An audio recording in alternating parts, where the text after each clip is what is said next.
That's what makes him an elite talent. We see the scouts here watching him take BP long before game time, and it's because he's a middle guy that very athletic, can play defensively, but also can slug it. And that hits Zach Netto. So Campbell's been hit 106 times this year. Number 21. Maybe not the way Netto wanted to get on, but it works.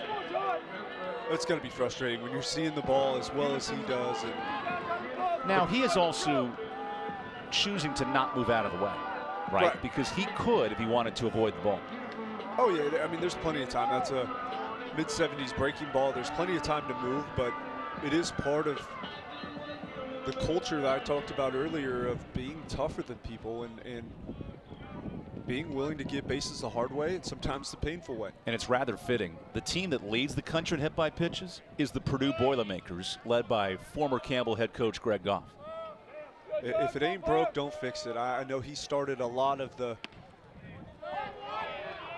ways that Campbell goes about the game, getting hit by pitches, being grindy. He started a lot of that, Coach Hare. And that mentality was built because his team was not as good as other teams, trying to earn runs, correct? Yes, they were drastically less talented than their competition on a nightly basis, but they found a way to get it done playing that style of baseball, and it's kind of fun now to watch and see where they're at. And so talented, but still playing that same brand of baseball. So Logan Jordan, who's quietly hit double-figure doubles and home runs to complement his 50 hits. It'll be real difficult on Monday for the conference office to choose this all-conference team, because it's not as if it's one player with 20 home runs and everyone else with 5. 6 different hitters in this lineup have double-figure dingers. I'd be surprised if it wasn't a Campbell majority in the all-conference selections. Move your chips into the pot and see if they go to work. I'd imagine Justin Hare in line for Big South Coach of the Year as well off that conversation. His runners are daring Holobets, who gives up a foul ball. At what point is Coach Hare not the Coach of the Year? Four-time back-to-back? Well, he's only won it once in this stretch. Twice overall. Gardner-Webb's Jim Chester won the award in 21, so last spring. Right, but as champions, at what point are you like, well, he's got great talent? Isn't that coaching, though? Recruiting and developing talent? It is. I was trying to make a counter argument. It didn't. As there's a strikeout. Holobets with the K of Logan Jordan. It didn't rank. He's got my vote just in case he's tuning in later. Now, if there were 2 teams in the race for first, you could say a team like USC Upstate would get the Coach of the Year. It's not the case this year, but because what Coach Mike McGuire is building, I mean, that's impressive to win 18 of your 23 conference games. It is. There's some teams in there that are lurking, some teams that are building, and they're almost in the position that Campbell was years ago when Coastal Carolina was in the conference, world beaters, and at some point you just have to look and try to figure out how to beat that model or join that model and do what works. And what's been working is the formula from Campbell, 4-time regular season champs. They have really showed no signs of slowing down. This would be their best win percentage ever in the conference. They're at .690 right now. And you saw in last year's race, Gardner-Webb, Upstate, Campbell separated by 2 games in the top 3. The difference between 1 and 3 this year is an 8-game difference. How's it grown so exponentially? It happens when you master your craft, and I think they've done that. They showed signs of not being ready early due to losing a lot of large bats right in the middle of the lineup. Some of the best bats that have come through the program, and those guys are hard to replace, but they figured out a way to do it, and the numbers have come around. The pitching is probably better than I've ever seen, and when you combine those things, it jumps. This is a challenge for Pittman, who takes an interesting route, and I think he finds the baseball. So we go to the second inning. This game is scoreless.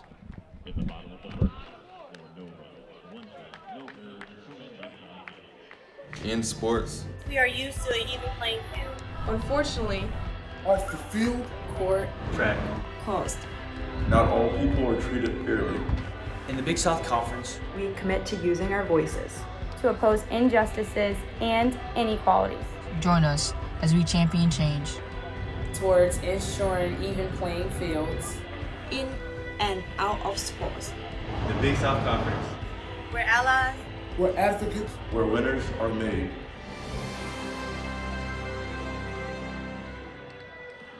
There's not a secret to what actually happens behind the scenes at a bank. Here at First Citizens, we try and educate the client in each step of what's actually going to happen and actually have them make the educated decision around what steps and what options they utilize. We want to become that trusted advisor that actually guides them down that road, helping you reach your goals. That's Forever First.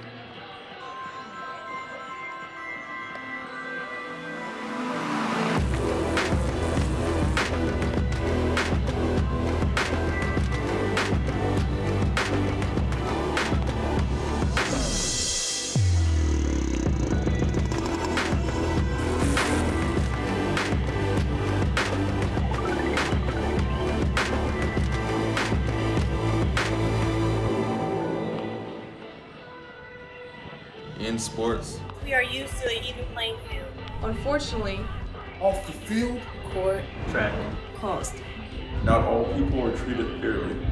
In the Big South Conference, we commit to using our voices to oppose injustices and inequalities. Join us as we champion change Towards ensuring even playing fields in and out of sports. the Big South Conference. We're allies. we're advocates, Where winners are made.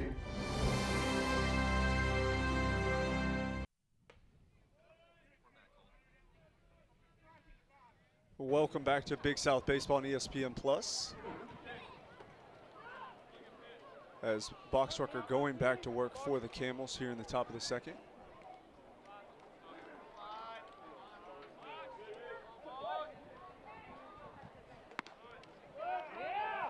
And that fastball misses outside.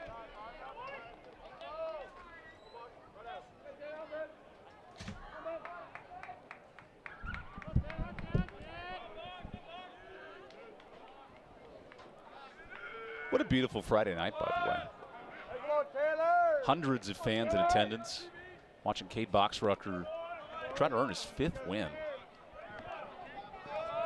And if you gave me an over-under for wins for Boxrucker this year, I don't know how high it would be, because he was a projected midweek starter and maybe a long reliever out of the pen. He's turned into a number 2 weekender. I agree. I think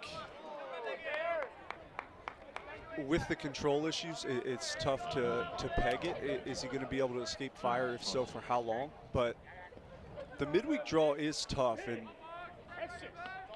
it's all about, can he maintain his stuff through the 5th or 6th inning if he wants to have a chance?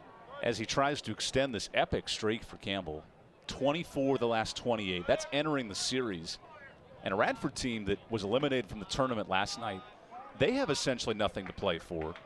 Campbell, in a sense, has nothing to play for, and these teams need to find motivation. They do. At this point, it's about pride. How much do you care about what you do? Do you care about your craft? Do you want to be the best at it? I guess we'll find out. I mean, so far so good. Both teams showed up. No runs in the first inning. So you make it seem as if they just got off the bus and wanted to play. Because take me through it. You've been on both ends of it. Sometimes it really feels like that. I mean, I've been on both sides. I've been on teams that have been really good. I've been on teams that you played your senior year on a team that did not qualify for the tournament. That wasn't good. Nothing about that team was any good. And at times it felt like you just showed up.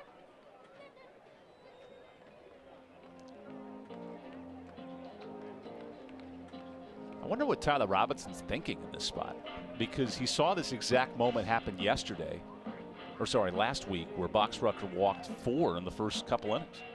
I would imagine there's a pretty solid amount of frustration, because the stuff is so good, and so hard for a pitching coach to understand is the plate's not that small. The zone isn't that small, and there's usually a ball or two off of each corner. With your stuff against a Radford team that isn't super dangerous offensively. You're not pitching to Mississippi State like his last start. Throw it over the middle. You're 92 to 94 with a sinker. See how far they can hit it. I bet you end up better off than you'd think.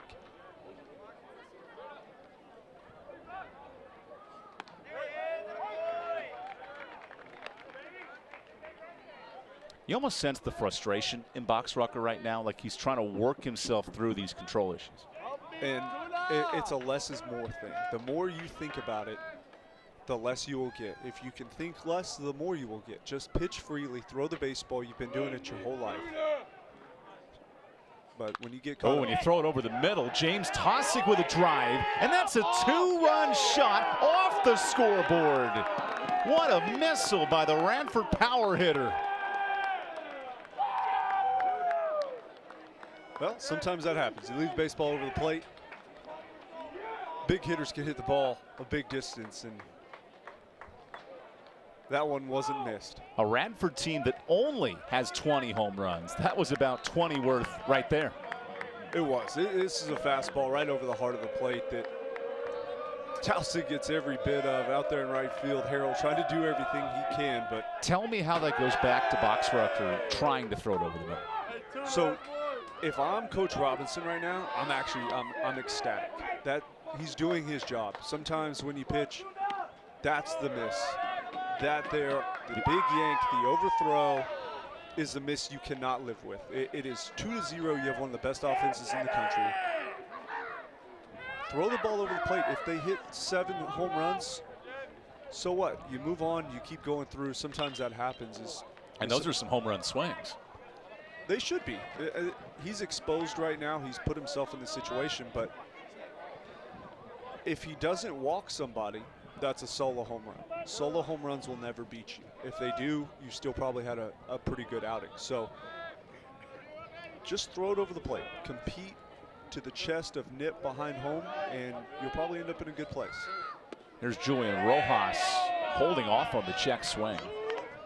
Rojas hit a huge home run at Longwood last weekend. It was his 3rd home run of the year.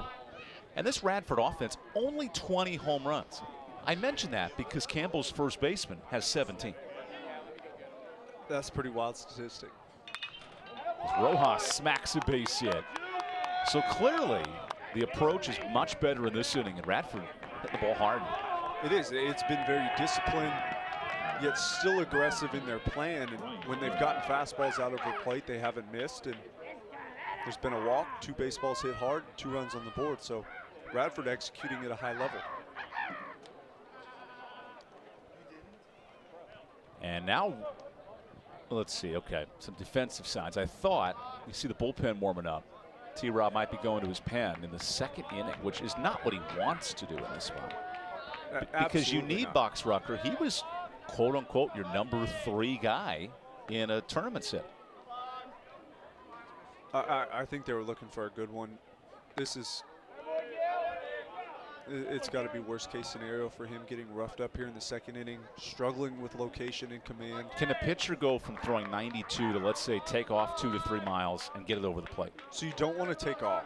Okay. You just want to change locations. And so when you change locations, you just change eye point, vision point, starting point, I guess it would be all different terms that are used. And we talked about this last night with Radford starter Zach Davidson. He went from hitting a batter to throwing 90 on the corner. That mindset is sort of playing it out today with Boxrucker.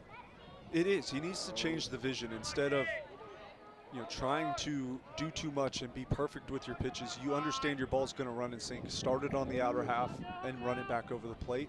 If you can get ahead in the count, now you can get to your off speed. You've got some leeway pitching outside of the strike zone and then possibly pitching for strikeouts. But when you're 1-1, 2-1, 3-1, it's always a fastball count, and you can't locate your off speed, so the pitch calls are all going to be. Whereas if you start 0-1, it's a game changer. 100%.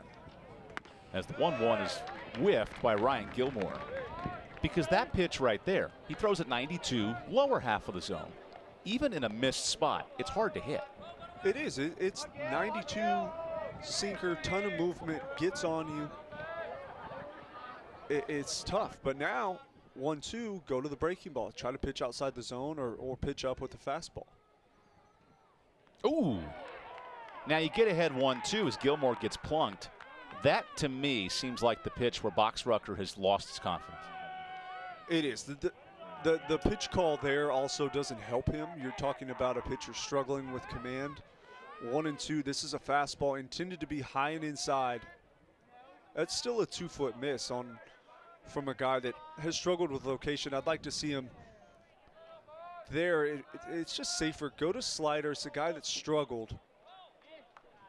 And just let him choke the baseball. If he spikes it, so what? You've got to catch it behind the plate you trust. And at the same time, you don't want to pull Boxrucker in this game because Campbell believes its offense can score 8 to 9 runs in a hurry.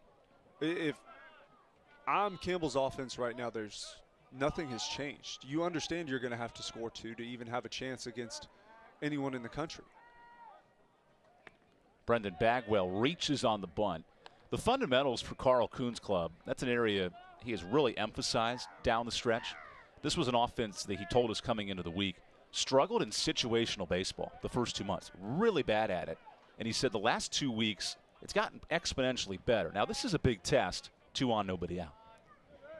It is. Small ball's tough. It's 1,000 reps to get it done. And that's a nice rep back to the pitcher. And there's a strike over for the first out. Now it does set up the top of this Radford lineup to extend its lead. And this is where Campbell gets themselves in a bit of trouble. The 2 spot would have been fine. Pitchers, if you give up 2 runs over 5-6 innings, you're in a good spot. That's a quality start. But when you compound those mistakes, now second and third, 1 out, you're talking about 3, possibly 4 runs coming across. And that changes the mindset of an offense. All of a sudden, they start chasing crooked numbers, trying to respond because that lead is a bit larger than they're comfortable with. It's a Boxrucker to face Cameron Pittman.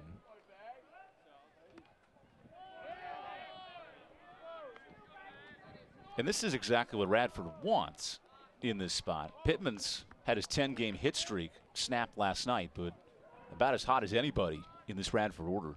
5 hits and 4 runs in his last series against Longwood, who, by the way, is on the brink of elimination in the Big South. The Lancers have dropped another game this week. They've lost 5 straight. And that series win for Radford made this weekend a little more interesting because Radford, with a sweep, would have been right back in the hunt. They've since been eliminated last night. It's tough, but they've responded well. They've come out taking good swings. And I think T-Rob's seen enough.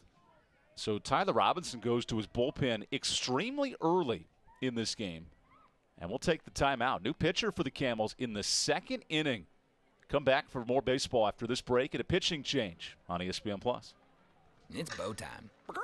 The workday might be ending, but your family's hunger is still gearing up for the night shift. Now you could unload groceries, chop, dice, mince, preheat, heat, slap around the smoke detector, and then celebrate with a big old pile of dishes. Or you could just drop a big bow box on it. Because when you can feed the family with 12 Supremes, fixins, biscuits, and tea, you can clock out and still spend some well-earned quality time with a delicious dinner. Not a chance. It's bow time. But you need a number 3. Whether you're a contractor or do-it-yourselfer, Sunbelt Rentals is committed to making it easy to get the tools and equipment you need. With a vast network of locations across the U.S. and Canada, no one brings more yes to your project. Our broad inventory and dedicated team of experts makes equipment rental absolutely available, positively reliable, and unquestionably easy. Visit sunbeltrentals.com to reserve your equipment or find a location near you.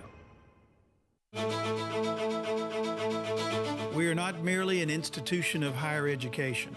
We are transforming lives and empowering students to become leaders. Leaders in our communities, in our state, and throughout the world. Leaders in innovation. Leaders in service to our neighbors. Join our movement. Join our community. Join our mission. Lead with purpose. Lead with Campbell. So Jonathan Beamer gets the baseball for Campbell, and maybe not in the inning that Justin Hare would have liked, but Here comes Beamer. He threw 2 innings scoreless at High Point last week. And Cole, this is now becoming an extended relief effort for the redshirt senior.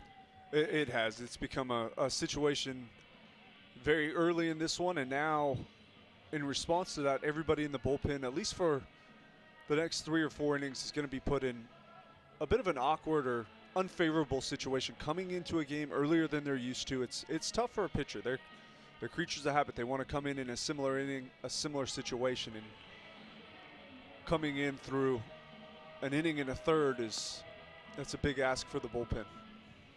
After Thomas Harrington went 6 innings last night. Now, I realize these games for Campbell don't affect their standings, but this could simulate a tournament setting. You win game 1, and you come right back the next day trying to advance or avoid the elimination round. You do, and I think at this point Campbell's asking themselves, who throws game 2? Because this is a deal where in the tournament, they would expose most of their bullpen. All games at that point are must win. Even if it is a double elimination tournament, you don't want to come through the loser side of the tournament. So you're going to have to spend a lot of high leverage arms come tournament time, so it's very dependent on starting pitching. Tonight's starter, Cade Boxrucker, goes an inning and a third, and Jonathan Beamer slips on his first pitch. Now, to get that in the zone for a strike while falling down, that's impressive. It was interesting. You can't coach that. Let's put it that way. I think the slip was post-release. Sounds like the title of my album, Slip Post-Release. That'd be an interesting album. I'd listen to it. There's the 2-1 to Pittman. And a beautiful breaking ball. So Beamer has fallen off the mound and then threw a pitch that fell off the table. Threw a banger. That is a breaking ball, right? That's how you come out of the bullpen. Jonathan Beamer, who was drafted in the 29th round 2 years ago, remember. Now in his final season at Campbell, he has been both electric and awful at times. It's a weird balance for Beamer. Finding the middle of it, I think, is the goal for Tyler Robinson. 39 innings, 31 strikeouts. And I think the coaching staff from Campbell would probably tell you their future largely depends on one of Boxrucker or Beamer figuring it out. The stuff is good enough to pitch in regionals and beat those teams, those caliber teams. But I think if neither of them figures it out, they're an arm short. And that was the issue last year for Campbell. 1 game, 1 arm short of winning the region. As Pittman takes the walk, nearly gets hit, and the bases are loaded after the pitching change. And these are the moments in a regional you can ill afford to give up 5-6 runs right away to start the game. Exactly. I think as that one misses high and inside, if you can get out of this inning giving up 3 wouldn't be a bad number total. So it gives you a little bit of room for error having 2 on the board already. But if Beamer can find his way to the bottom of the zone, I think ground ball double play is a great possibility. John Beamer's only thrown 10 innings in the Big South. He's going to be asked to throw a bunch today. And now David Bryant, who's the elder statesman in this Radford lineup. He would love to break this game open for the Highlanders. Earned his degree in criminal justice last week at Radford University. A 2-time all-conference infielder. And he watches 92. Like we saw with Boxrucker, that's what makes both these pitchers electric. When the stuff is good, air quotes, they're hard to hit. It's as good as just about anybody you'll run into. It's low to mid 90s with good off-speed offerings. It's just a matter of, will the pitches be competitive? Will they be in the zone?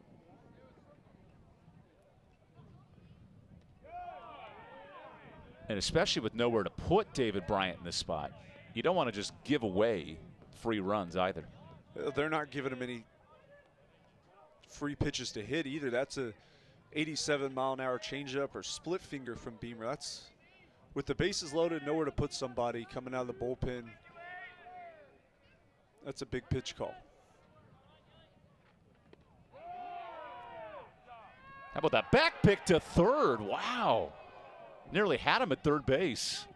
I want to see a replay of that because The catcher there, Nip, he threw almost behind his back. No one saw it coming. No, and he throws exceptionally well, the better thrower of the two catchers. Oh. And Okay, you don't have to challenge us. No, don't. that was pretty blatant. He's in there. I mean, we just saw it on the first replay. Okay, well. I mean, Rojas was napping at third base a little bit. That was an umpire-initiated challenge, right? I hope. You see the umpires. We're showing you the replay of the umpires. Checking for the replay. Here it is.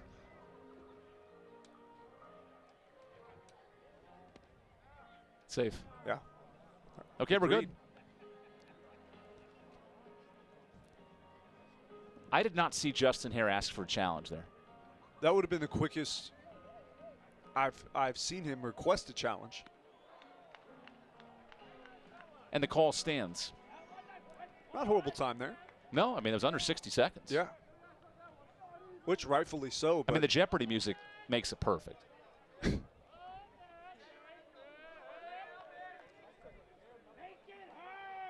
There's a great artistry in the sounds of a ball game.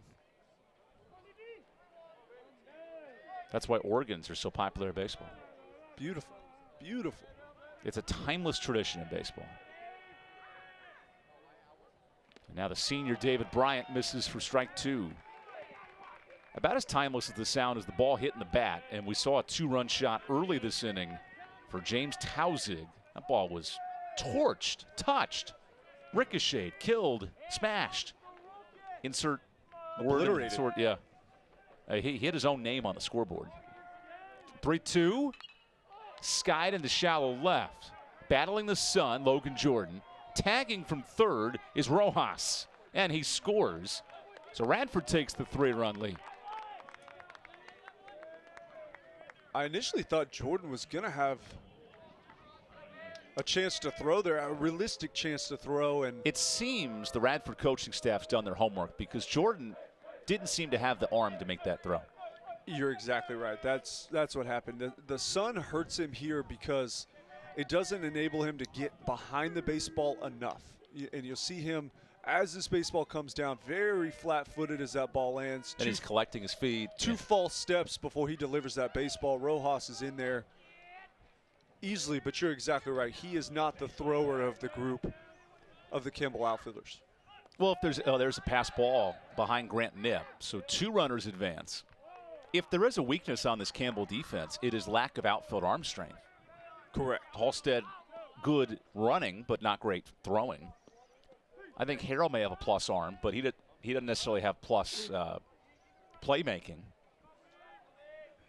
And Jordan, he's a great bat.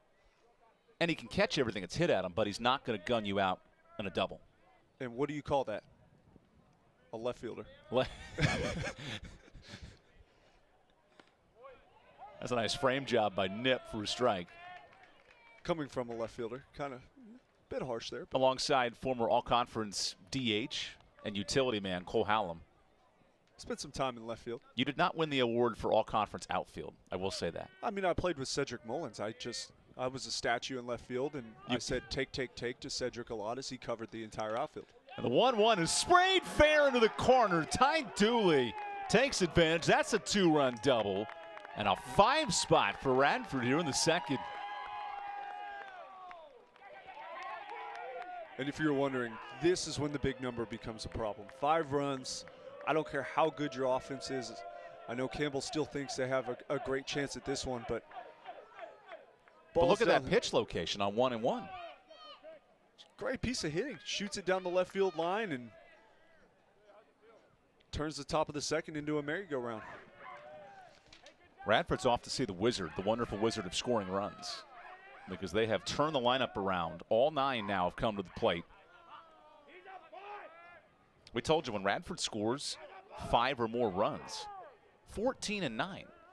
So if there's a way for Radford to win, it's by outslugging their opponent. This is a great start. It is, and they just have to understand they can't be done now. 5 runs is a start against the Campbell offense. It's along from a final score from a winning team. So continue to do what you've done so far. The approach has been very good. They've been on time for a ton of pitches, and They've been patient when Campbell pitchers have been outside the zone.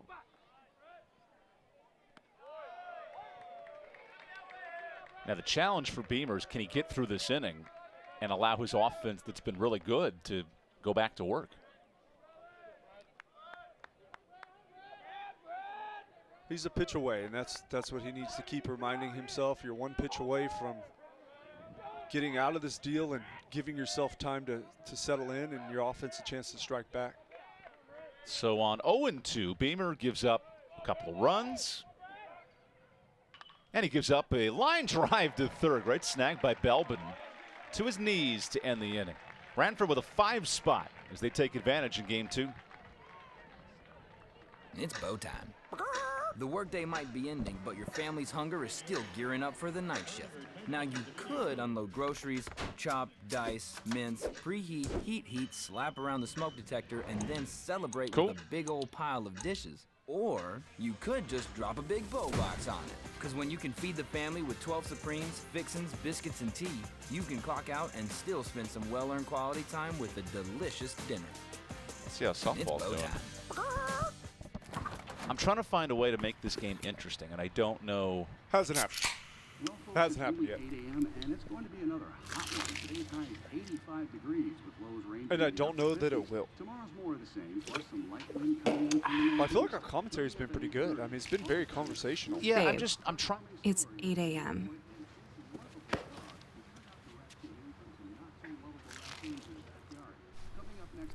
Fried chicken, better with Pepsi.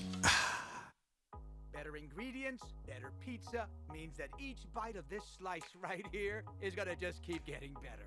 From the first bite to the spicy sausage bite to the string of melty cheese. And then bam! You got that crispy piece, the gooey piece, that sauce, that dip. And just when you're thinking this slice cannot get any better, you get to that epic stuffed crust that's hand-stuffed with cheese. Better ingredients, better pizza, even better when it's stuffed. So here's how the Big South standings sit as of this very moment. High Point has pretty much clinched itself a top spot in the tournament, but that race at the bottom, Cole, between Gardner-Webb, Longwood, Winthrop right now, I'm not sure who's going to hang on to the 6th spot. Yeah, I'm not sure. That's what makes college baseball so much fun. Who's going to play well, who wants it more, and I guess we'll find out shortly. Charleston Southern, they're playing a doubleheader with Longwood, leading 9-1 in that 3rd game. So Longwood is essentially out of the tournament unless they come off with an epic comeback. To get swept at home, needing 1, probably 2 wins to get in the tournament, it's a tough year for Longwood Chad Oxendine. That's a tough pill. Drake Pearson pops up the first pitch of the inning, and 1 quick out.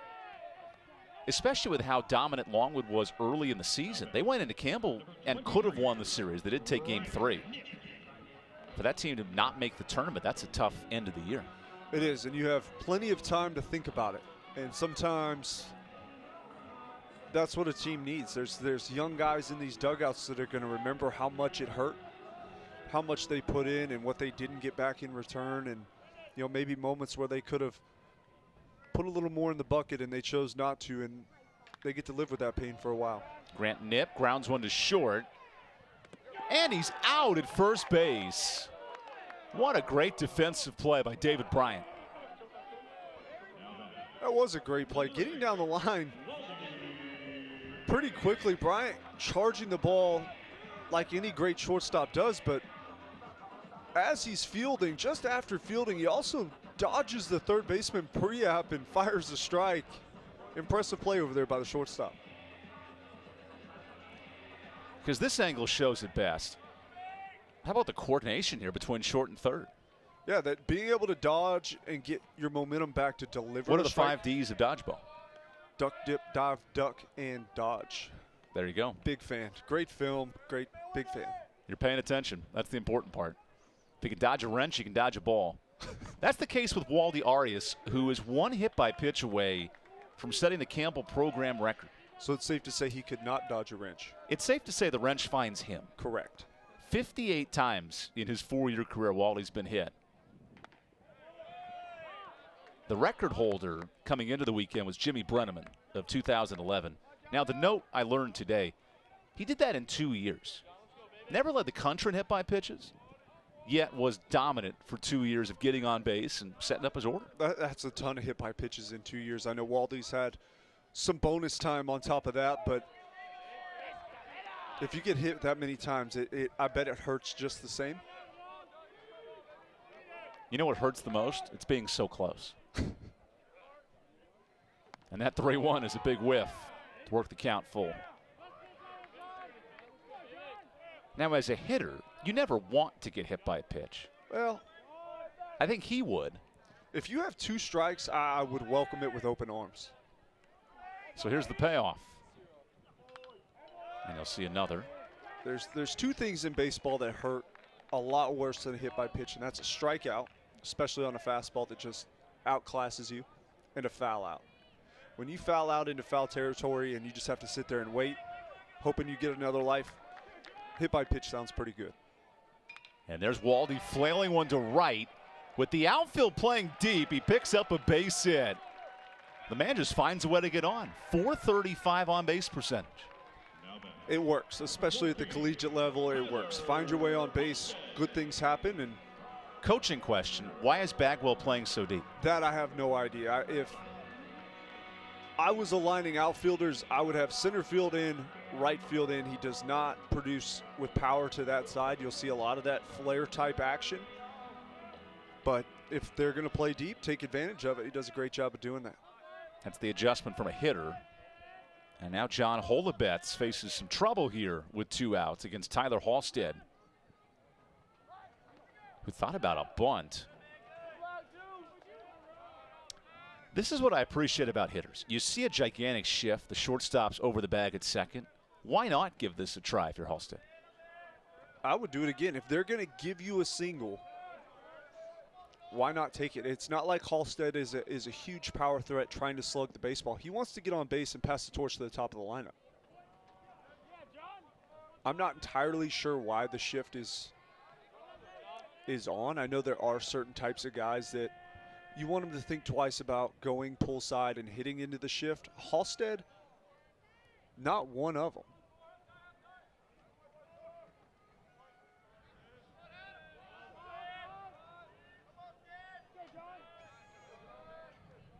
I like the noisemakers as that ball scooped through the shift for a base hit. So the defense does everything it can except knock down the ball, and another 2-out single. That's just a baseball that had eyes, hit dead away into the 4-hole, and not much chance. I mean, even with the shift on, squeaking it through, I think the only chance there on that baseball is Gilmore exploding off first base. May have had a diving attempt at it, I wasn't sure, but not much of a chance for Dooley at second base.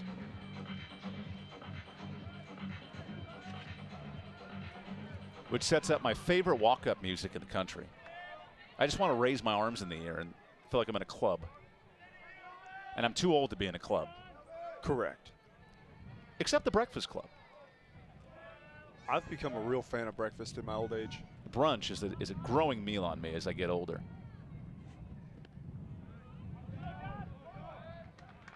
Jared Beldon, the pride of South Morang, Australia.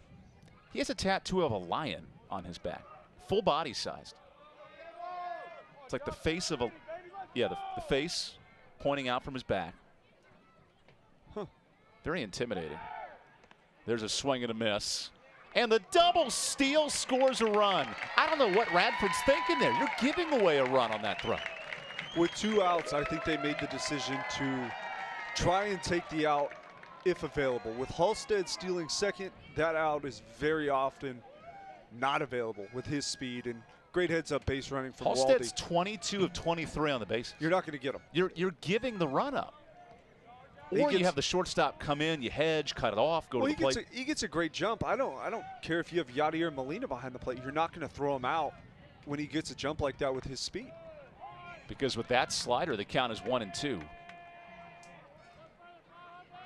I do understand being up 5-0, taking that chance. But you take enough of those chances, and all of a sudden it's 5-5. Right. I agree if there's even different personnel on the bases. Just with Halstead on, I don't think that's because that pass ball gives away an extra base. That's not when you take your chance there. Because if he doesn't steal with that pass ball, it's still second and third. Still nobody would have scored. And the run doesn't come in. It's a 2-2 count against Beldon, who I would try to expose on slider in. He's susceptible to that pitch from a right-hander, and you would still have a base open if you missed as well. So we talk about Campbell's offense being hard to kill. This inning started 2 outs, nobody on. They've scored a run and could cash it another 1 or 2 with 1 swing. They find a way to do it, and getting 1 back is huge. It doesn't seem like it. It's still a 4-run game, but now that offense believes again. The pitching staff believes again. Okay, our offense is here again today. All we need to do is settle this thing down and stall for long enough, and they'll put something together. So here's the 3-2. And Beldon fights it off. John Holobetz, who was cruising early in the inning, he's had to work for it. Now over 30 pitches in this game. He has. They're starting to run him up a bit, and saw plenty of bullpen arms last night. They should or could possibly see a familiar arm again tonight, but grinding out Holobetz is going to be a big one for the Campbell offense. So let's try it again. 3-2 to Beldon. And he pops it up out of play. I do like their plan to Beldon, though. I know he's fouled a couple off, and full count. It will go down as a quality at bat no matter the outcome. But which every coach in the country charts. That is important. 100%. But I know he slugs for power pull side, but you get him out inside, and a lot of people are either scared to pitch players that way or they don't realize it, but he wants to get his hands extended. As long as that baseball is in, you can tie him up on the inside half. Let's see how he tries it. Holobetz versus Beldon, and there it is, jammed him inside. This will end the inning as Bradley Priap battles the sun and hangs on to it. 1 run in on the double steal, but that's it, and Radford leads it by 4 as we go to the 3rd.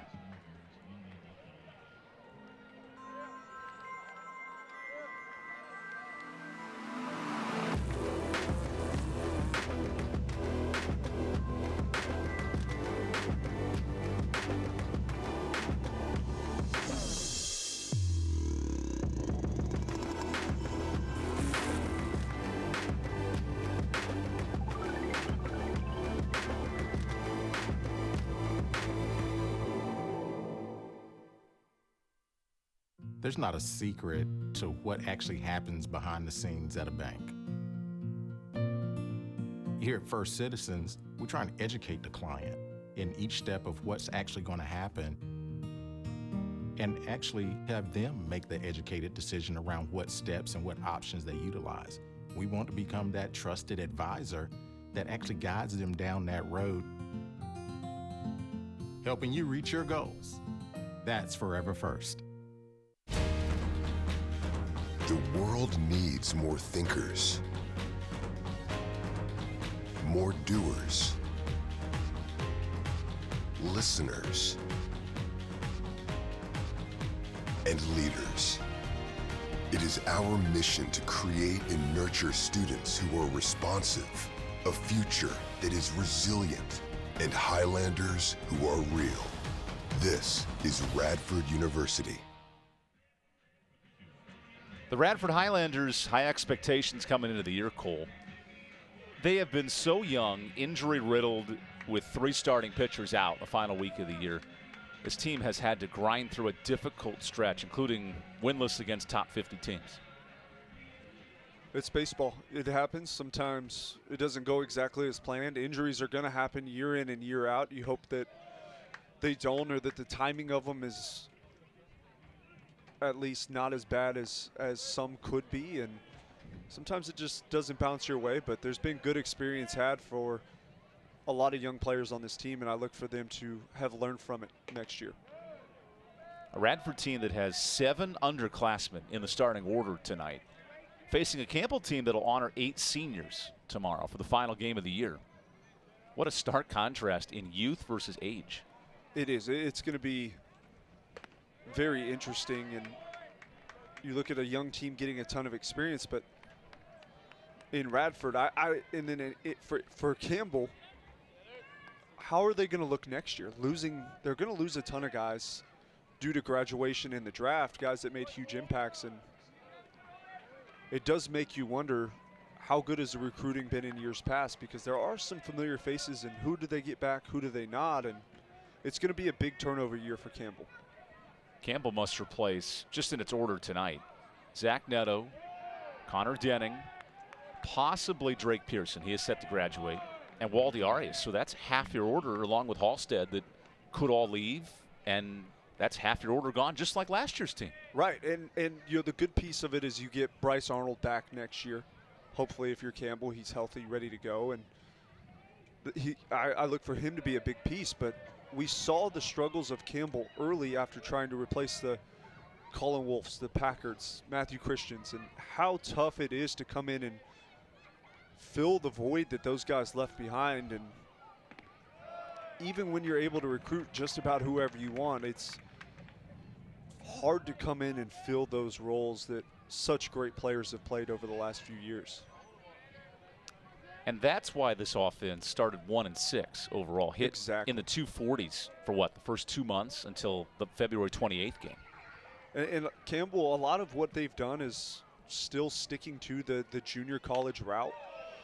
The plug-and-play guys, they go get the prototypical outfield sluggers, and they're looking for those guys year in and year out, and then they're bringing up a handful, maybe two, of young guys and just trying to filter and get their studs out there that they steal away from a high school program, and you know, they develop them over a couple years and they turn into Zach Nettos, who his first year played a handful of games and was off the bench in the COVID year of 20s. There's a wild pitch to James Tausig. Think about Christian Jones, all-conference home run hitter of 3 years ago. He had 4 home runs his junior year, first-year transfer, then hit 20 his second final year. It's hard. There's nothing harder in sports than being a plug-and-play, because the pace changes. The whole game from level to level will change, and there's not much time. I mean, you have a fall season to catch up. Tausig wants to go Oppo Taco here. He's got a pretty good chance as this ball's into the corner, and it's caught. Wow, feet away from 2 home runs on 2 swings. It's a little bit amazing for me that he only has 4 home runs on the year, because the pop is there. And we saw the big pull side home run earlier, but this is a good backside poke on a ball he doesn't even get all of. Drifts out there the better part of 320, 330 feet. That'll make Coach Carl Kuhn a happy man. There's the Radford head coach in year 3.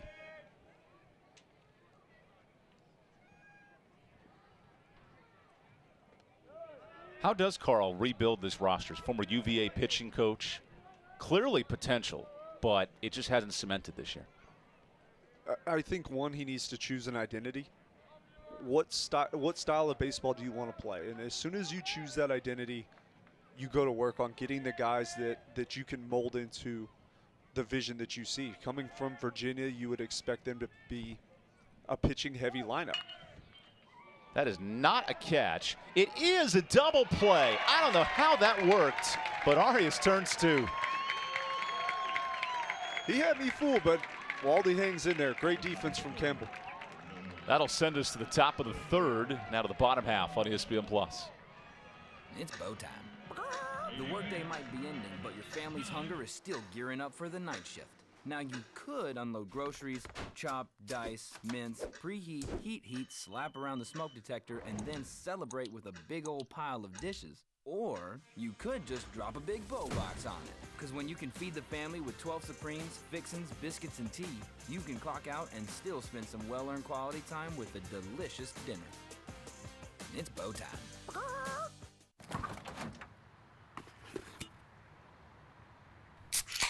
Well, folks, it's only 8 a.m. and it's going to be another hot one. Today's high is 85 degrees with lows ranging in the upper 50s. Tomorrow's more of the same, plus some light wind coming in from the northeast. Coming up at 8:30, Paul's got an exclusive. Babe, it's 8 a.m.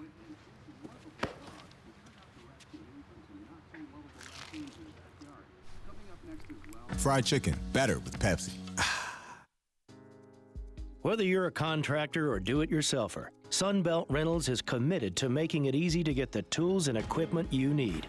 With a vast network of locations across the U.S. and Canada, no one brings more yes to your project. Our broad inventory and dedicated team of experts makes equipment rental absolutely available, positively reliable, and unquestionably easy. Visit sunbeltrentals.com to reserve your equipment or find a location.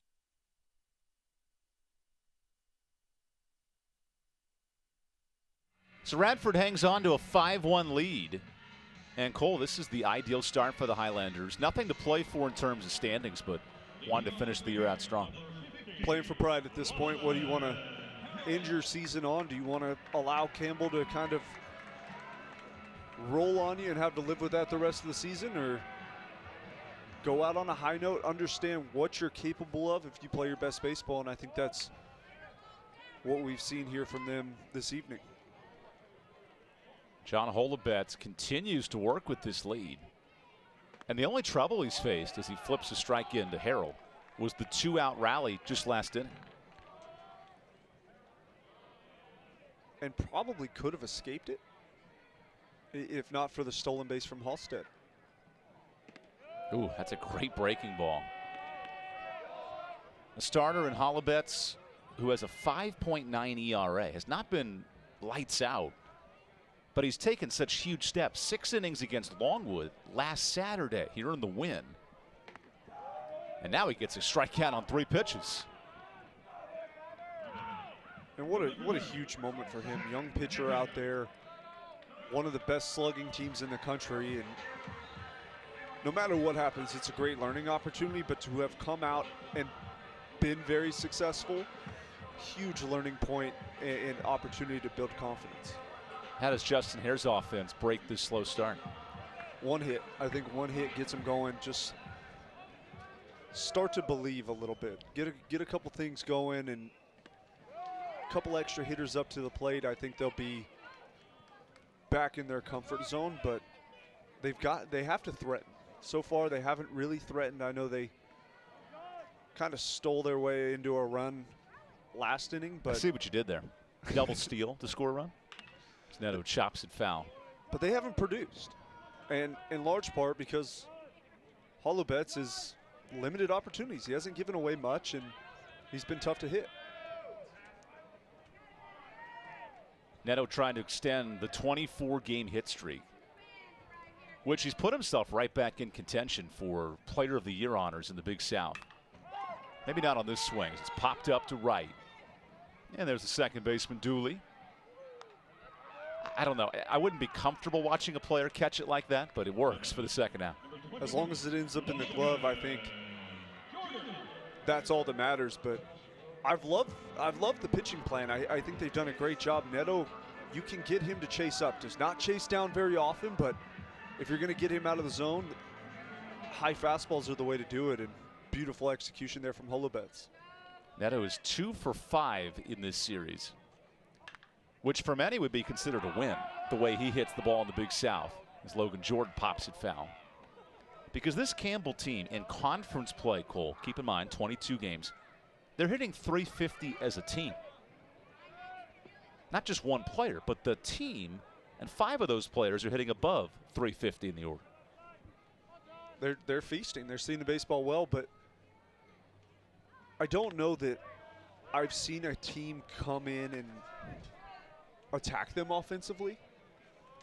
I've so far have been very impressed from Holubetz. I mean, he's not scared to go inside. He's not scared to challenge with fastball, and he's pitching beautifully off of it.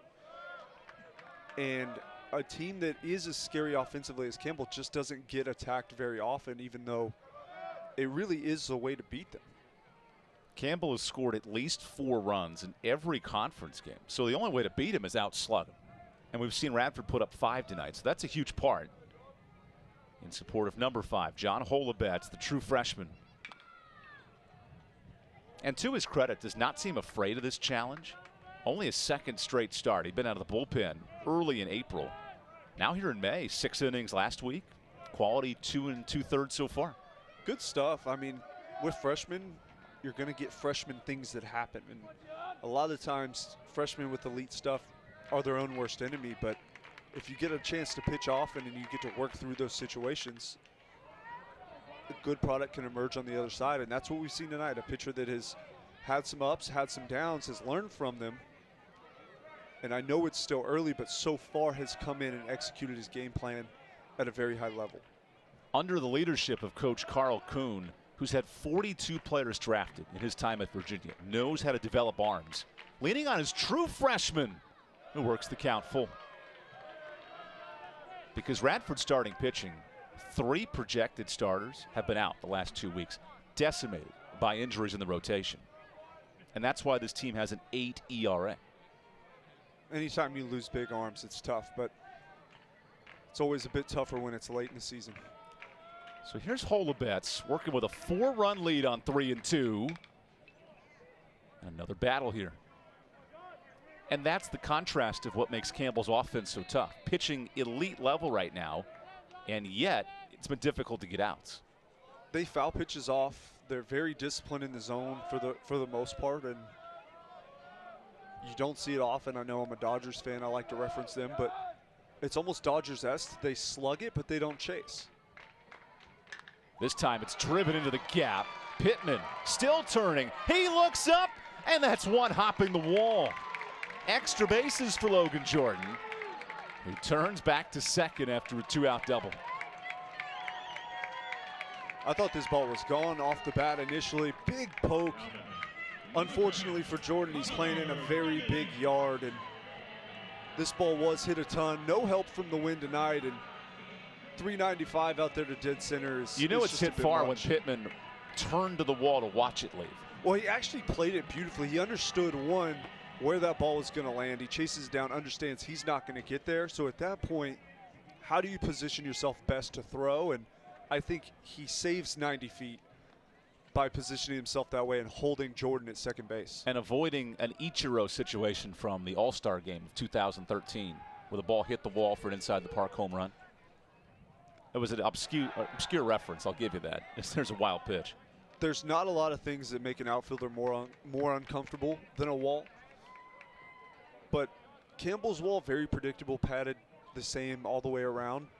However, balls have a way of caroming off the wall in ways that they didn't during BP. As an away team, you never have a chance to get. You're not hitting too many balls off the wall in batting practice. Right, you just don't have a chance to get that many reads to see every possible outcome, and I think that ball comes off a little bit softer than Pittman thought initially, but a great job to get it in nonetheless. Because if he doesn't, that wild pitch actually leads to a run instead of just a runner on third. And since Connor Denning has slid into the 5 spot this year, Campbell's 20-5. So the move to move him down in the order has been tremendous for Campbell's offense. These 2-out rallies have been nightmare scenarios for opposing pitching staffs. And here in a 5-1 game, if Holubets can get out of this inning, he's put himself in a nice spot. He has, and you subtly mentioned one of the best, if at least better, coaching decisions of the year. Denning had immense pressure from last year, big numbers. You have him in the 4-hole, you're going to place even more pressure on yourself, as well as not getting great pitches to hit. They're going to pitch around you, understanding you can slug, as that one's going to miss, but it took a ton of pressure off, and you see him start to free up the bat, swing more freely, and he's gotten more selective, more pitches to hit, and really capitalized on the move.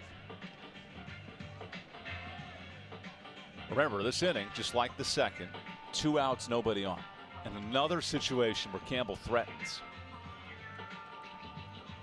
And now to the California native, Drake Pearson. I asked him yesterday. He does want to list San Diego as his hometown. So he's not the California native from Texas. That's what you're telling me. I would list San Diego. It's a cool spot. It's my great city, especially with a baseball team that's off to a nice start. The Padres. A lot of young talent in that lineup as well. Oh, Tatis, once he gets healthy. I mean, if I've ever seen talent, that's what it looks like. And talent ain't cheap. No. Their payroll is going to be something else. Pushing $200 million for the Padres. This Campbell team, if there was a salary cap era in the Big South, would probably have 7 or 8 of the most expensive players in the league. Without a doubt. Baseball program would be underwater, probably just paying Netto's salary. In the day of name, image, and likeness, Netto would attract hundreds of thousands of dollars. Without a doubt. Especially once he signs that contract as a potential 1st or 2nd round pick. Because that's a lot of guaranteed money. Baseball, all guaranteed.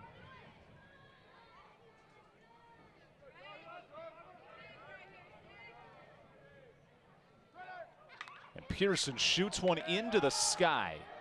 That'll fly from California all the way to Bowie's Creek, North Carolina. And Pittman's there to secure it. No runs for the Camels in the 3rd. Radford hanging on. They lead by 4.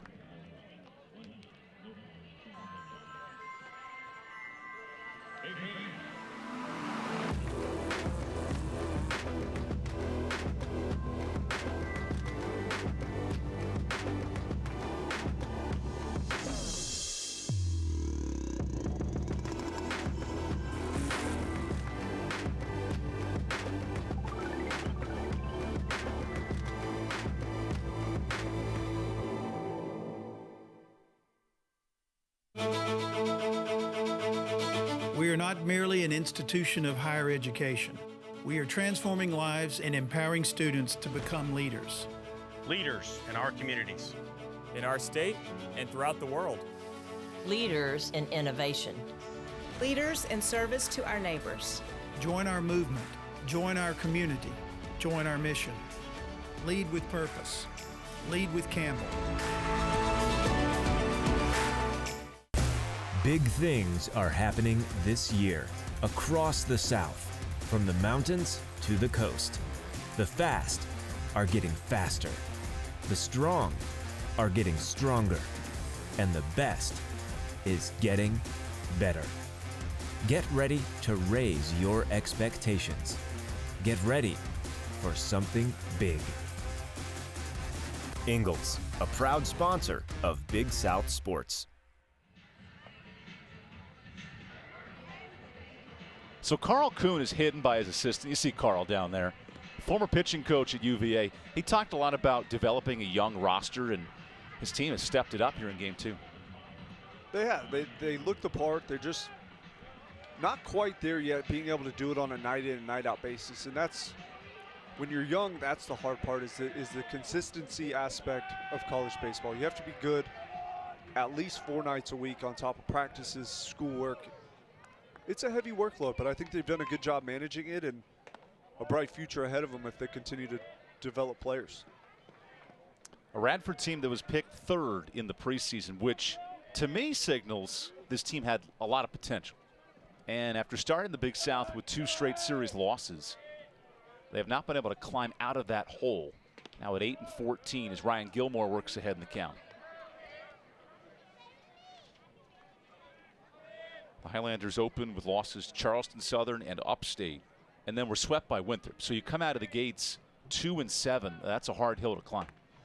It is, especially when you're young. A lot of the older players they've been swept before. They've been beat on back-to-back series. They understand it's baseball. We're going to bounce back, just keep working. And when you have that many young guys, sometimes it's easy to get down on yourselves as a team, and things get away from you. There's a 4-pitch walk.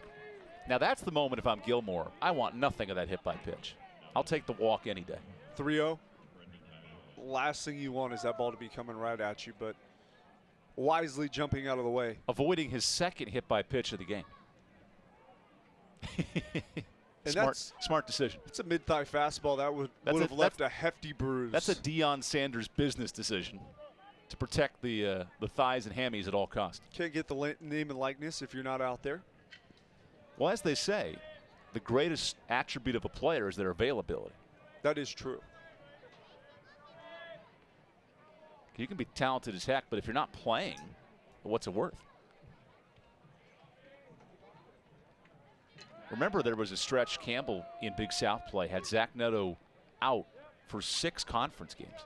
The team went 6-0 in that stretch, which is still mind-boggling, and it actually may have unlocked the team in the middle of March. I think it was the best thing that happened to him this season was our guy is out. The only guy that has produced all year is no longer in the lineup. Nip fires a missile to second and guns down Gilmore. How about that pocket rocket from Grant Nip? Well, he can throw it. He's the better thrower of the two catchers. With Babin getting the day off, I would assume possibly getting the day off again tomorrow. Nip's back there, great arm, and gets his chance, doesn't miss, firing that strike down to Waldy just in time. And a great job from the second baseman to hang on and make the tag. So Grant Nip, he was known as a great defensive catcher with a strong arm. A transfer out of the SEC. Hasn't been able to play more than a handful of games. This is only his 16th start. But with Babin out, recovering from that hit by pitch last night, he certainly earned his keep back there behind the plate. He has, and coming into a bit of a tricky spot, Babin had a few tough years. Not bad by any means, but not great either. I think he had a chance to come in and win the job, but really an all-world performance this year from Babin, the best version of him we've seen in his career at Campbell. Now with him being out, Nip gets his chance filling that role. He could be a late game addition at any point as a defensive replacement if you have a team that likes to run with the type of arm he has behind the plate. And this Campbell team has struggled to catch opposing runners, partly due to how pitchers time to the plate, right? That's half of it. But Campbell has allowed 90 stolen bases. A lot of it is on the pitchers, and it would be unfair to Babin to say otherwise. A lot of it is on the pitchers. However, he does not throw nearly as well as Nip. I think he wins more pitches with his framing. I think his blocking is very good. But Nip can absolutely send it from behind the plate, and it's a big aspect for a team to have a catcher that can absolutely shut down a running game, and he could be an addition in the tournament to where you are defending a team's running ability. Nip has caught 8 would-be base stealers in only 30 attempts. So that's about 33% of the time. About what you're looking for from a catcher, and even more impressive is it's with a pitching staff that doesn't necessarily have the quickest times to the plate, so that shows you just how well he does throw. John Beamer in his 3rd inning of relief works here to Cameron Pittman.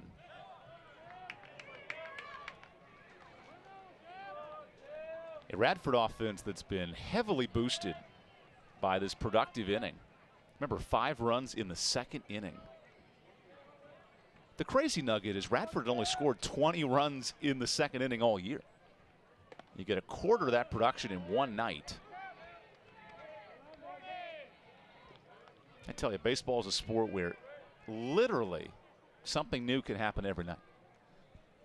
It can, but for me, the telltale sign is 5 runs on 3 hits. And that tells you, yes, they've taken advantage of opportunities. They've hit the baseball hard with runners in scoring position. But Campbell has also helped a team that has struggled the majority of the season put things together with walks, free passes, just helping Radford get into some really good situations, but they have done a great job of capitalizing in those moments. There's a base hit for Pittman. So Radford with 4 hits, and they've all been hard, right back up the middle. They've hit the baseball hard. I thought they hit the baseball hard last night off of Harrington. Not a lot of damage has been done on him all year, but they came in with a plan, and you can see that they're well coached. You can see what they're trying to do, and it's working in large part. It's just maybe a piece or two short of really being ready to contend in the conference.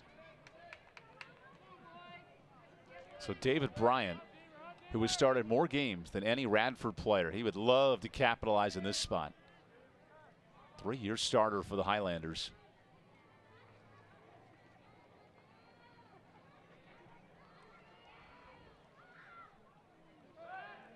Tonight is his 142nd start. There are only 2 Radford players with 100 career games. This is not the strength of the Highlander team. And they're going to need it because this year's club returns so many starters outside of Bryant. 8 of the 9 come back. Good experience.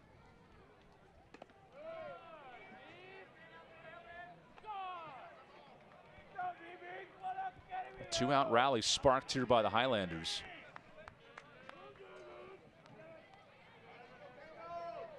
Not only has Bryant started those 142 games, he's a two-time all-conference infielder, so he backs it up with productivity.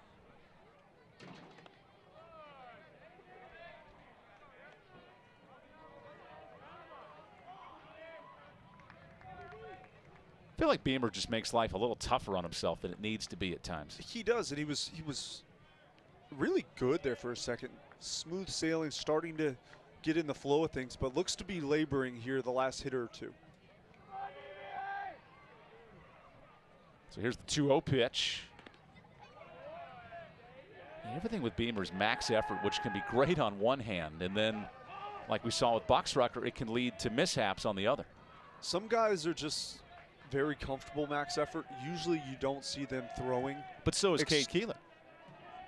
That's where he's actually refined it a bit. I thought last year very max effort, not as much of a pitcher, was more of a thrower with a plus arm. I think this year he's working his way into developing into a true pitcher.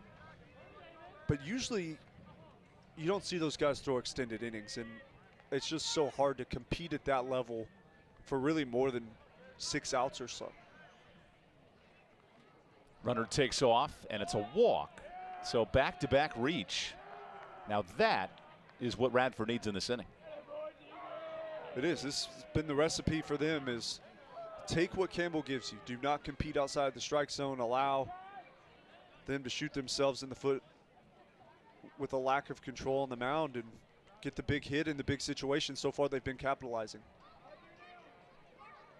So this Campbell staff, 6 walks, and we're only in the 4th inning. It's a hard way to win if you're Tyler Robinson, the pitching coach. Campbell staff had the fewest walks of any team in the conference. As I've heard you say many times, that is not a winning formula. Ooh. It's way inside to Ty Dooley. And these are 2 arms that Tyler Robinson will lean on heavily in the conference tournament. We already see action in the bullpen. I know this is a tune-up game, but it does present a bit of a challenge. It does, and I think the next arm that comes out of the bullpen will show us exactly how important this game is for Campbell.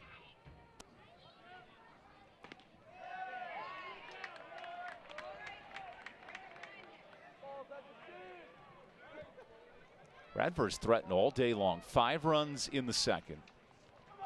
And then in the 3rd, they had runners on. In the 4th, 2 more runners on. So really a bunch of chances.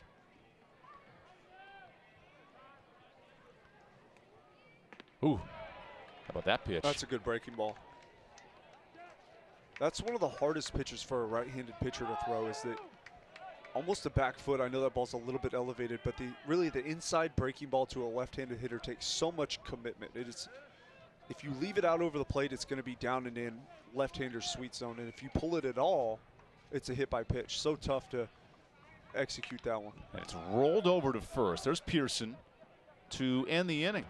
Beamer gets out of a 2-out nightmare. It's 5-1 Radford through 3.5. Big things are happening this year across the South, from the mountains to the coast. The fast are getting faster. The strong are getting stronger. And the best is getting better. Get ready to raise your expectations. Get ready for something big.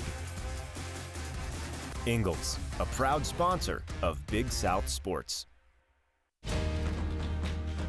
The world needs more thinkers, more doers, listeners, and leaders. It is our mission to create and nurture students who are responsive, a future that is resilient, and Highlanders who are real. This is Radford University. This Big South broadcast is brought to you in part by Hercules Tires, ride on our strength. Visit HerculesTires.com. Ingalls, low prices, love the savings. Sunbelt Rentals, we have equipment for that. And First Citizens Bank, forever first. Final weekend of the Big South regular season, and some teams have started to emerge. Charleston Southern with 2 big wins today. They're in a spot to clinch in the tournament.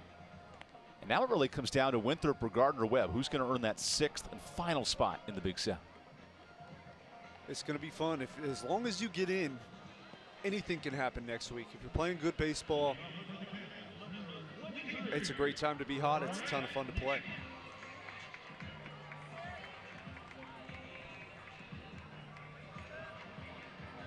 So, Grant Knipp and crew come to the plate. A Campbell offense that has left 5 on the bases. So they've had opportunities.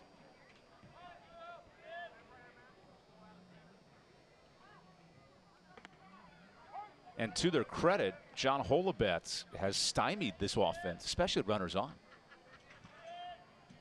He has, and every time Knipp comes up, I feel like that breaking ball just gets dumped in early. If he could convince himself to let it go on that pitch, it is one that will jump. It's already spinning the right way. It's a very drivable pitch, and I think those slugging numbers would go up if he gets aggressive on breaking ball early. As Knipp gets just a piece. So we noted his insertion into the lineup with the Ty Babin injury last night. Well, this is a moment for Knipp. He had 9 RBI in that Presbyterian Game 3. The team scored 36 runs. Can he earn himself a spot as a pitch hitter or a late game role in the tournament?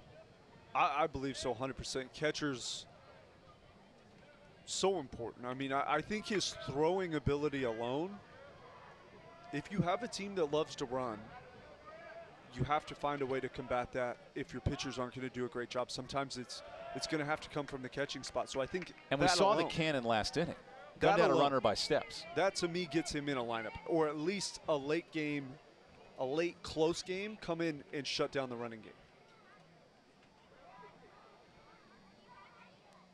And the count is full to Knipp. Does make you wonder if you're Justin Hare how valuable these games will be, because it doesn't matter for the standings, but it does build your lineup and your roster for the tournament. It does. I think Knipp also has a chance to earn a spot against maybe a tough left-handed pitcher, with Babin being a left-handed hitting catcher. This little corkscrew is tough at second and made pretty easy there by Dooley. Dooley looks pretty comfortable out there in the field. That was not quite as easy of a play as he made it look, and it's about as nonchalant it gets for a second baseman. Ty Dooley's having a breakout freshman year, earned that starting spot in the very first week, and he's taken off there at second base.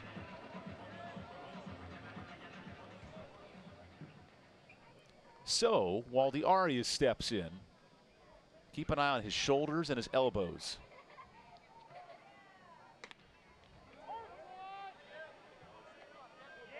I really hope he gets hit. I mean, yeah, you're. And I want it to be on senior weekend too. You're one away, and as a hitter, you know that. It's almost like having the 20-game hit streak. You're fully aware of the 20-game hit streak, but you have to not let the 20-game hit streak impact your approach. And I hope for Waldy that he picks up the hit by pitch and can get that out of his way. Instead, a 2-1 count. Arias led the country in hit by pitches with 27 last year. 30 is the record right now, so he won't be touching that overall number.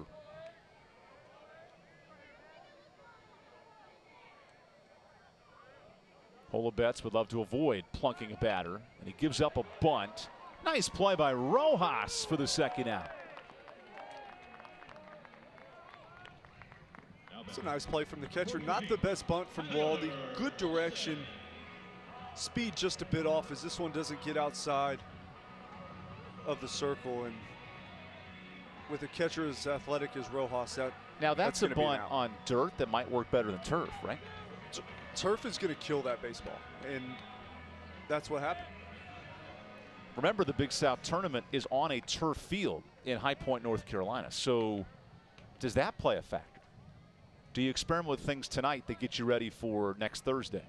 I think Campbell should have the turf down at this point. They practice on it every day. They know how it plays. Now, you're going to have to figure out what kind of turf is at that stadium. How is it going to play? Does it play similarly? Does it play different? And how so? Because that will impact some decisions. That bounces off the mid of Priap, so a base hit. Halstead wants 2. And with that lickety-quick speed, no chance to get him. So Tyler Halstead with his 8th double of the year. So great hit, double, the whole 9, but we know he can hit. I want to focus in on the slide into second base. Did you see it? The pop-up slide? It is, but it's smoother than. There was a meme going around about it. Trey Turner, do you remember the Trey Turner meme of him sliding into home? It looked like he was almost floating. Oh, right. Halstead just came out of his slide like he was getting out of the recliner. Like he barely touched the ground. It was unbelievable. Smooth as I've seen. There's a late speed for the Riley, Kansas native.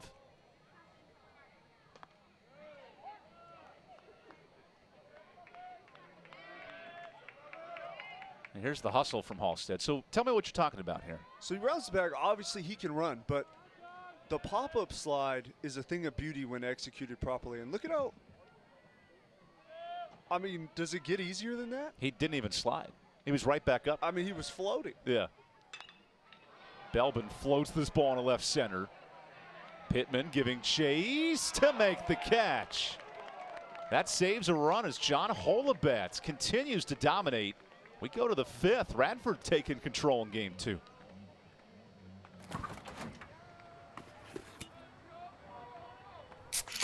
Well, folks, it's only 8 a.m. and it's going to be another hot one. Today's high is 85 degrees with lows ranging in the upper 50s. Tomorrow's more of the same, plus some light wind coming in from the northeast. Coming up at 8:30, Paul's got an exclusive Babe, it's 8 a.m.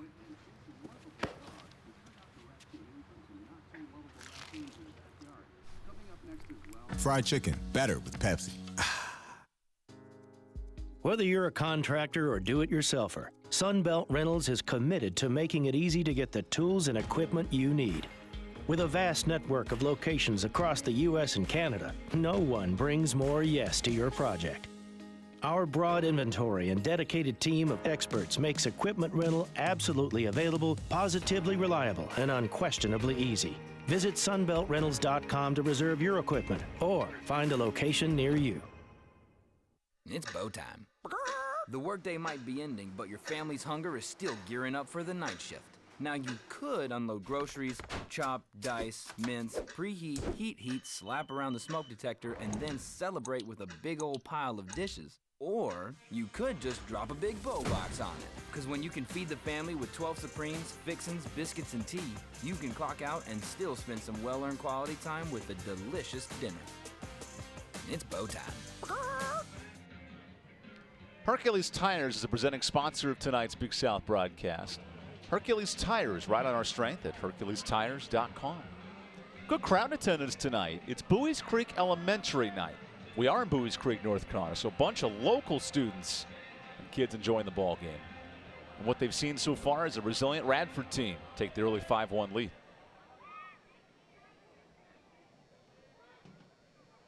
Jonathan Beamer's task, and he's had to work up and down the last few innings, is keep Radford off the board and keep his team in it.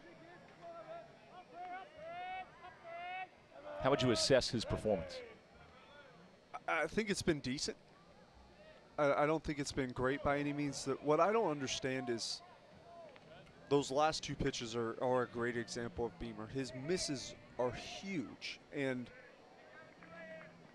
not every ball is equal to every other ball thrown. Like, you have to make them competitive. There's something as a hitter called a difficult take versus a very passive take, where it's clearly outside, you don't have to think about it, and you're actually trained as a hitter to take your eyes off of that baseball. That'll stay fair. Nice scoop by Beldon. And Pearson showing off the athleticism. That's an athlete there at first base. Well, he can hit it a mile, and apparently he can sky for it over there at first. Tough play for Beldon right down the line, and throws a pretty good ball over there. And yep, there's the tag. Some good coordination over there from Pearson to complete the out. I know Pearson was a 2-sport athlete in high school. football and baseball. And he shows you there. It looks like he played linebacker. I wouldn't want to get up the first base line against him. I tell you what, you walk by this Campbell team. They look bigger. They're huge. There is something about the physical intimidation factor. The get off the bus team. 100%. If you look good getting off the bus, any team that tells you they're not paying attention is lying. There are certain sports where that doesn't matter, but I feel like in baseball it does. 100%. I feel like in basketball that's important. Yeah, I mean, if you're a slugger, I mean, I've seen some sluggers roll in with forearms that look like Dan Uggla's forearms, which, for those of you that aren't familiar with. Well, think of Giancarlo Stanton of the Yankees. 6'7" when he was at Fresno State. He's bigger than a tight end. That was whacked foul. Buddy of mine played with Aaron Judge at Fresno State. That is a huge human being, and they hit in the same order. The 3-hole in the 9 spot? Not quite. And that's the proliferation from the mid-major to the high major and then to the Power 5 is the size and the tools of players. Because for a team at this level like a Radford who made the 2017 tournament or a Campbell team that's made 3 straight NCAA tournaments, you have to be able to compete against these bigger and more prolific programs.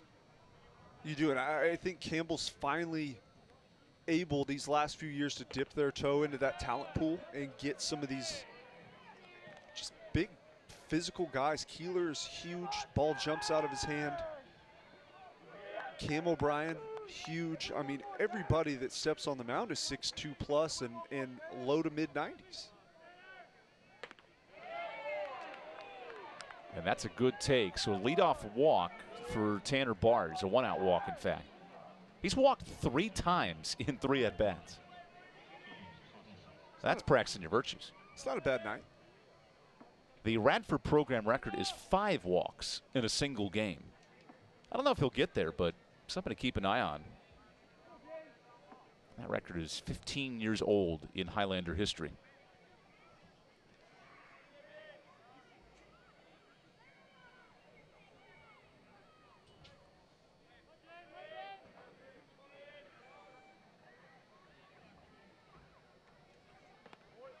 Good looking pitch to James Tausig, who has flipped a 2-run shot off the scoreboard and then hit an opposite field line drive into the corner.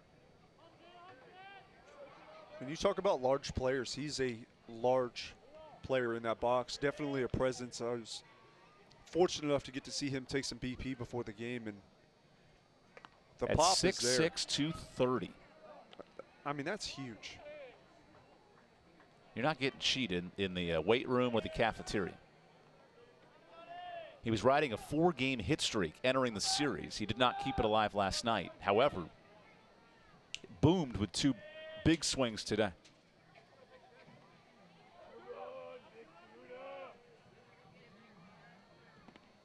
And that's called strike 2.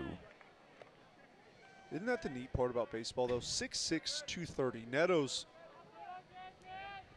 5'11" and a on half. a good day, and he looks like he weighs about $175. Can hit it as far as anybody, throw it as hard as anybody, but you can be any size and be successful at this game. It's just a matter of your skill set and how hard you're willing to work for it. Because think of a player like David Eckstein or Tiny. Dustin Pedroia. Jose Altuve. Yeah. Tiny. Jose Altuve, I think, is 5'6". Looks like he swings about a 37-inch bat, but finds a way to get it done. And can hit the ball a mile. Yeah, that's the new generation baseball small player. I mean, David Eckstein could barely squeak one over the left field fence. And here's a swing by Tausig. How about a chance at a 2-home run night? The 6'6" man hits it off the wall. Looking to score here. Radford hits the brakes at third. And the Highlanders really wasting no time swinging the bats. That's a lot of power from Tausig. I want to see the replay because I don't think he even gets all of it. It looked to me like he got tied up, and yeah, jammed a little bit. Doesn't get the hands extended, but That's a 385-foot poke out there off the wall. And then this cutoff throw was an adventure. It was. It was a good job of Halstead getting it in. Waldy relays it, and Beamer actually saves himself a run, wisely backing up Nip behind the plate. And here comes the pitching coach with a slow walk out there. This might be a call to the pen here for Tyler Robinson. I would imagine that time is coming quickly at 60 pitches. It's definitely been an extended outing for Beamer already. Okay, so new arm for Campbell. We'll take the timeout on ESPN Plus. In sports, We are used to an even playing field. Unfortunately, off the field, court, track, Closed. not all people are treated fairly. In the Big South Conference, we commit to using our voices to oppose injustices and inequalities. Join us as we champion change towards ensuring even playing fields in and out of sports. the Big South Conference, We're allies. we're advocates, Where winners are made.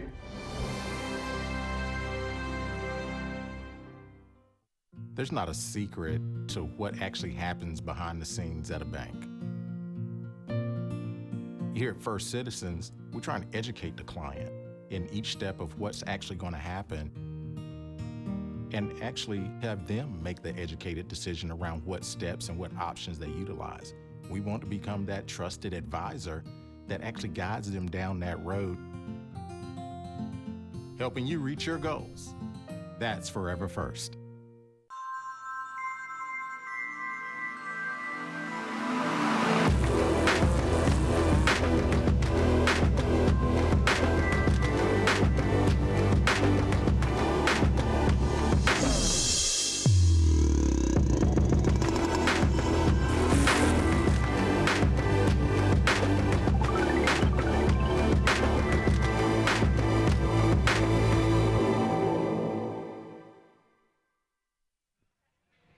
So the new arm is in the top 5 in the Big South of appearances. Ty Cummings enters for the 25th time out of the Campbell bullpen.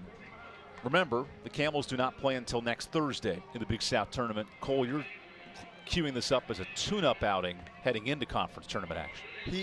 He has to pitch this weekend.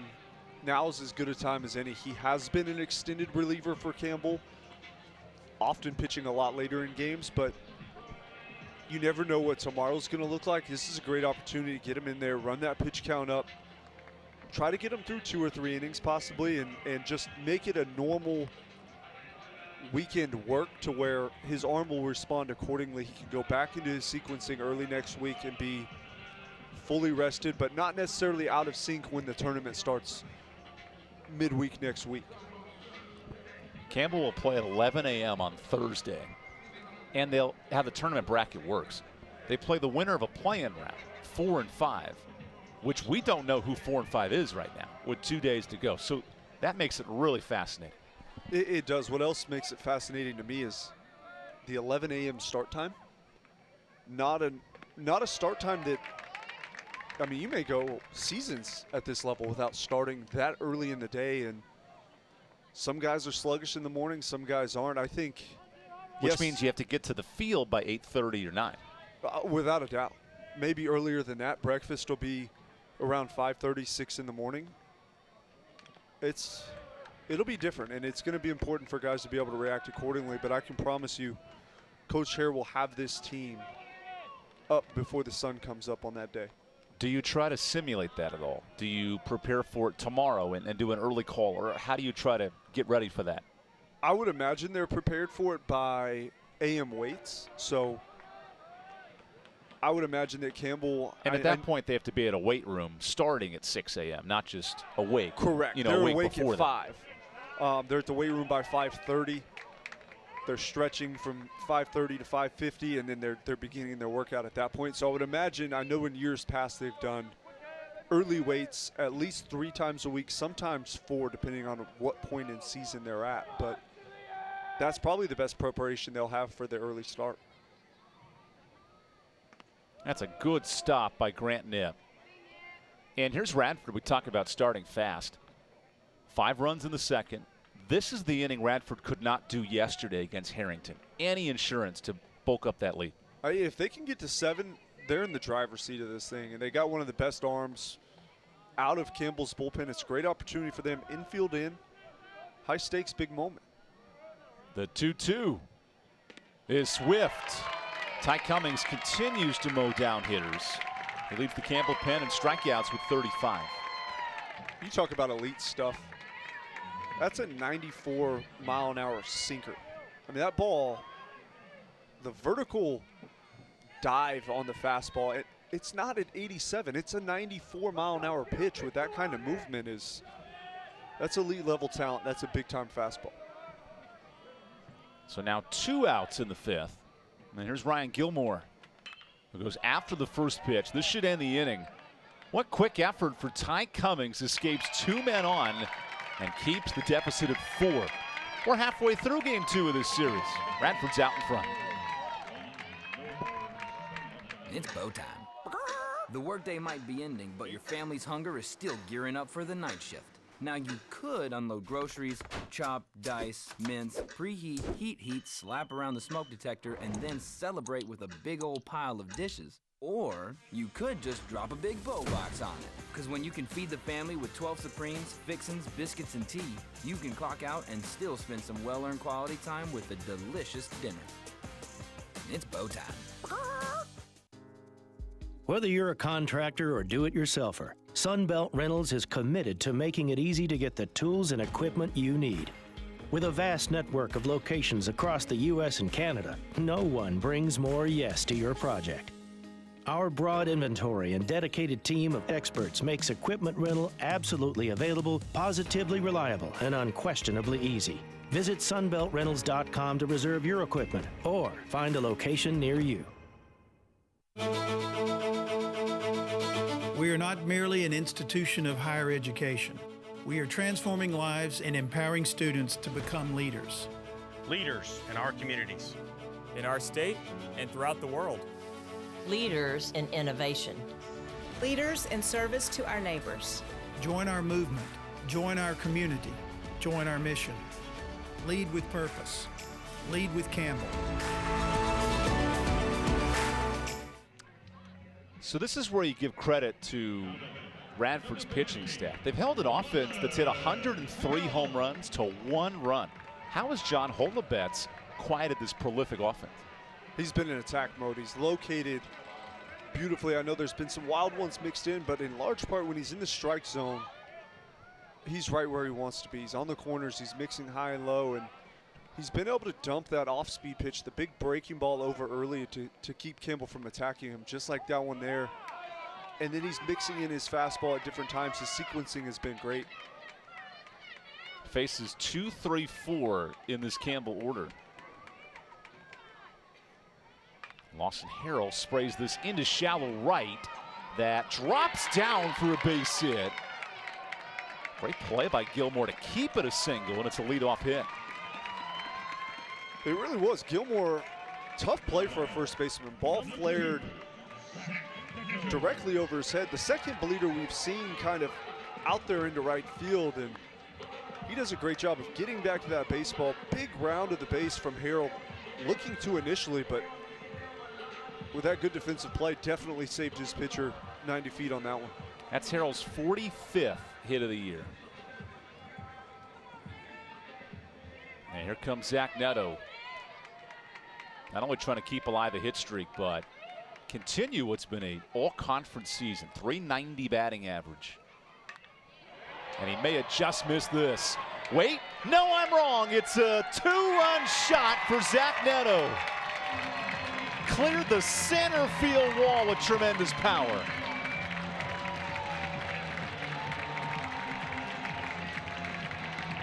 He knew it off the bat. I don't think I did. It didn't sound the part, didn't sound like he got all of it, but 420 feet, I guess he had other ideas. I'll admit defeat. I did not see that ball leaving the park. I didn't either, but that's the slow breaking ball he's had great success with early in the count. Netto wisely learning from the hitters in front of him, and He doesn't miss that one. Gets just enough to sneak it over that center field wall. And well, there's the 25-game hit streak, and now a base hit for Logan Jordan. You mentioned one swing breaking this game open. There's your swing. It just takes a little belief. This is a team that, man, they can hit. They can hit. They do it almost on a nightly basis, and you figured at some point they would explode. But you have to give credit where it's due. They were fooled early, but they're starting to figure it out. That one, fastball over the heart of the plate. Holubets knows he's not going to get away with that one. That really his first big mistake of the night. I thought the breaking ball to Netto wasn't even a terrible pitch, just a better swing to a really elite talent. So John Holubets, he went 4 innings of 1 run, really dominant. And then Zach Netto changes the game with 1 swing. And that's, I mean, that's what he's done. And that's why he's a projected first-round pick. It's what he's done pretty much since he showed up on campus. He's a big moment guy. When he hits the baseball, good things happen. Usually it goes really far. That one went really far to center field, and he sparks life into this team like very few have been able to do. But they're right back in it.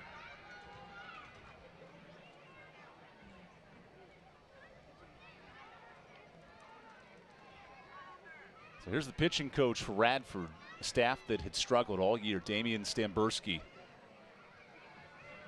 And the head coach is out there now chatting with the umpire. So let's see what happens here. What Coach Kuhn, I'm not sure what he's checking. Well, usually when you see a coach go to an umpire, it would imply could be a double switch. Now, I don't know that that's the case, but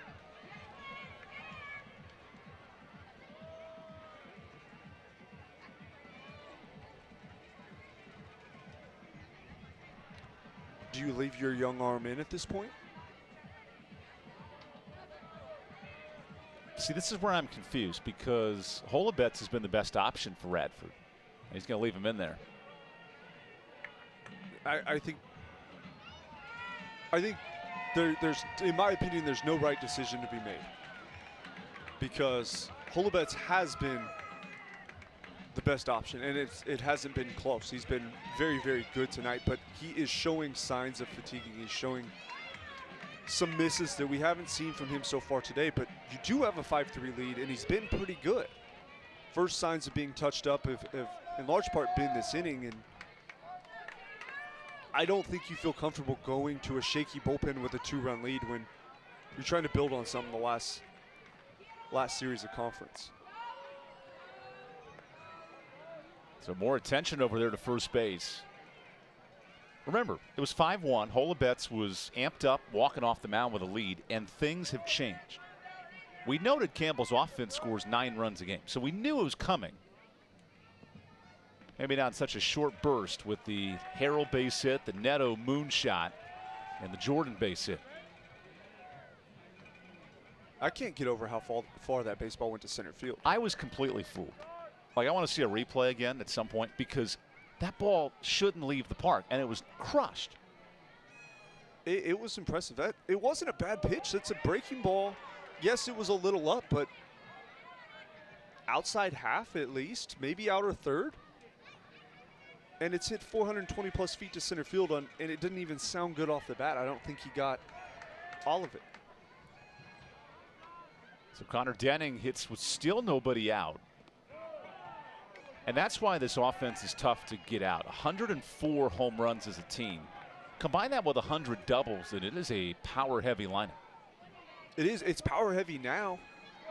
I mean, we can think back to when it wasn't. They couldn't slug to save their lives. And they've just figured out this approach that works for them, and they pass it along to each other. But slugging isn't all about having power. It's about having an approach, a plan, and executing it at a high level. That's been the difference. They had the power the whole year, but now they're winning themselves pitches to slug on, and they're swinging a little bit more freely at those pitches.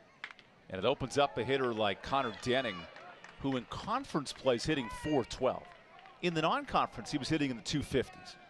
So something's clearly clicked for the fifth-year senior.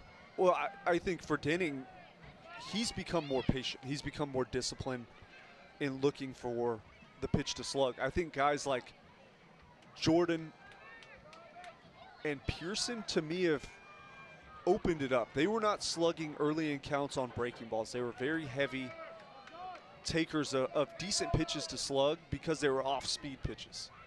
Then they had a tendency of chasing with 2 strikes, getting themselves out at that point. But they've opened it up more so. Ooh, that ball was crushed out of play.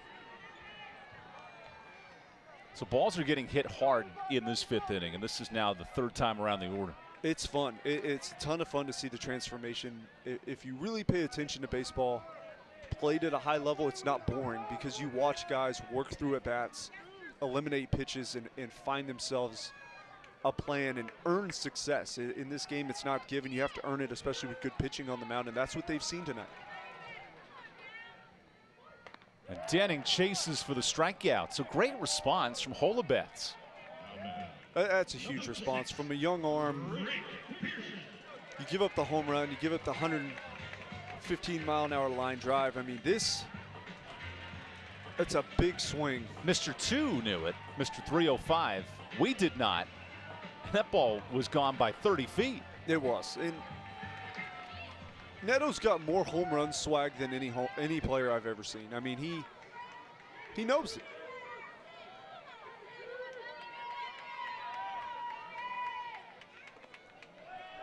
Did you see the bat flip, though? The bat flip was great. I think Josh Netto, Davis, our producer, we'll get that up later in this inning because I want to see where the bat goes. Netto is new generation baseball. Big bat flips, let everyone know you hit it out, but I don't think he crosses the line. It's just he's excited. He just gave a huge breath of life to his team with one swing of the bat. Would you say Jose Bautista opened up the game with that modern approach? I would say he started it. I don't think it really came to life because he was vilified for doing it. He was, and he's just said, I'm having fun. And I agree with him in large part. Some of them go a little bit over the line for me, but it didn't become cool and mainstream until Tatis. Tatis, to me, was the player that was so good, baseball understood that they had to accept it. And players have taken it, they've run with it, and for the most part, because Netto has now hit 26 home runs in his career. He clearly knew that was gone and took the time to celebrate, elevate, and that bat didn't leave the park until the ball got over the fence, which to some can be considered showboating. I think 5 years ago it was. Nowadays, I don't think it crosses the line, and the game has changed, right? Guys used to do that 10, 15 years ago, and Jordan gets a ball in the ear hole. The game has changed. It's not governed as strictly by unwritten rules, which some will say is great, some won't. But in large part, the repercussions of baseball have largely been taken out. And due to that, hitters are having a ton of fun. They're hitting the ball an absolute mile. I mean, it's at every level, the ball's going further. Guys are slugging. They're bigger, stronger, faster. And speaking of slugging, here's Drake Pearson, who leads the conference in home runs. He has 17 of them.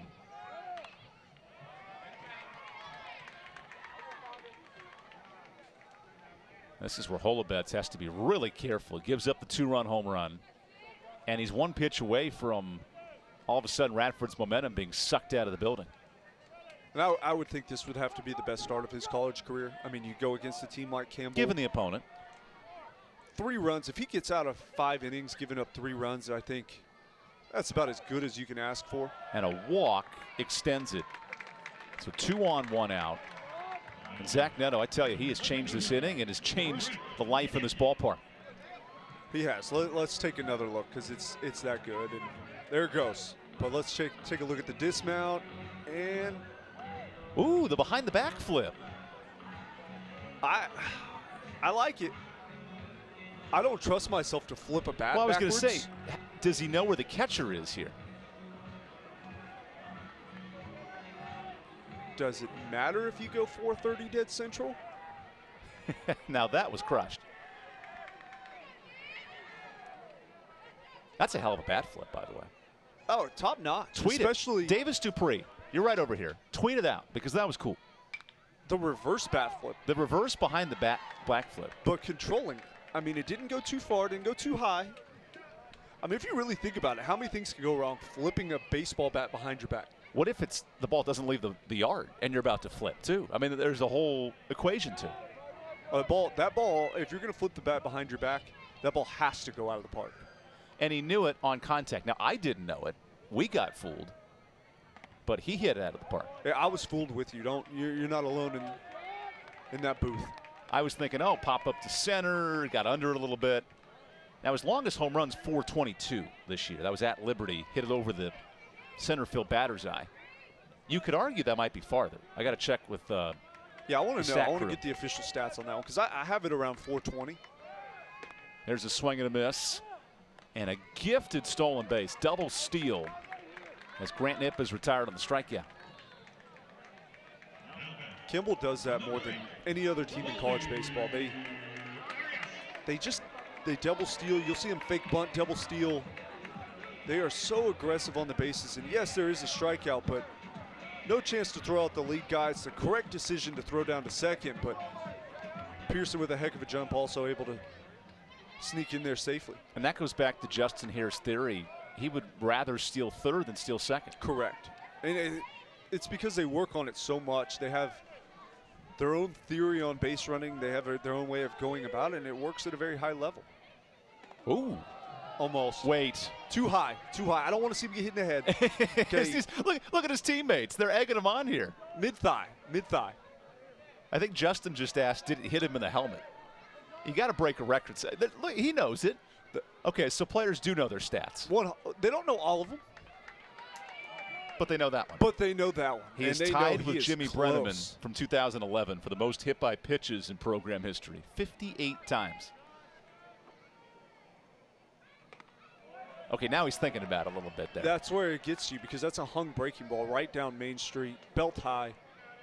Never had a chance to hit him, but it's on his mind without a doubt. Here in his final weekend in a Campbell uniform, the fourth-year junior hits him what could be a tying game situation. 2 on, 2 out. John Holobetz walking the tightrope, and he gets out of it with a breaking ball for strike 2. Well, with the power we've seen from Waldy this year, I think he had ideas of giving his team a lead with that big swing. Just tried to do a little bit too much, and I think he thought initially that breaking ball was going to back up. It actually grabs some air and is able to skate onto the outside corner just enough to sneak off the barrel of Waldy.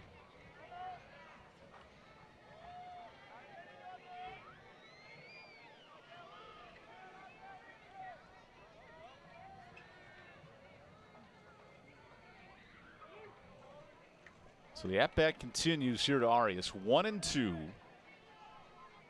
Holobetz now on 98 pitches. And he nearly hits Arias. I think this may be his last hitter. If he does get out of it, has to be his last inning.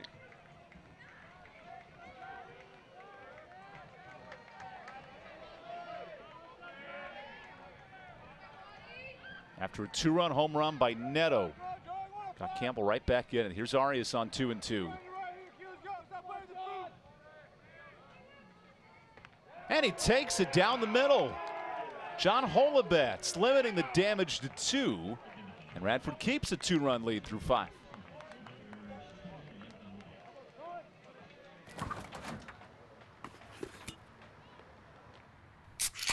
Well, folks, it's only 8 a.m. and it's going to be another hot one. Today's high is 85 degrees with lows ranging in the upper 50s. Tomorrow's more of the same, plus some light wind coming in from the northeast. Coming up at 8:30, Paul's got an exclusive Babe, it's 8 a.m.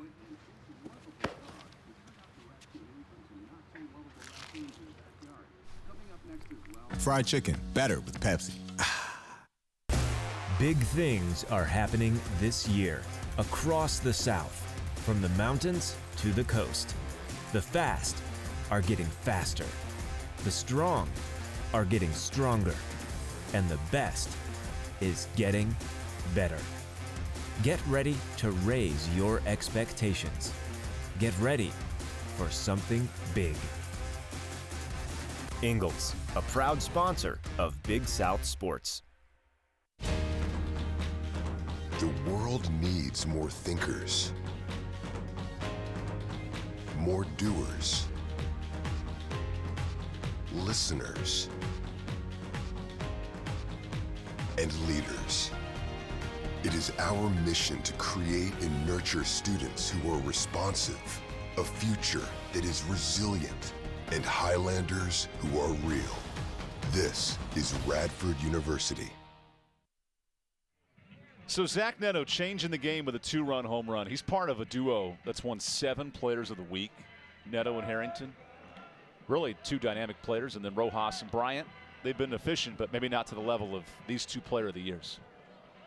Just a bit outclassed. How often are there 2 players on the same team that could go in the first round in the same draft? And could both be the Player of the Year in the conference. 2 first-round picks is incredible. Yeah, you don't want to sleep on anybody and say that it's not close, but it's not. It's not. They're different.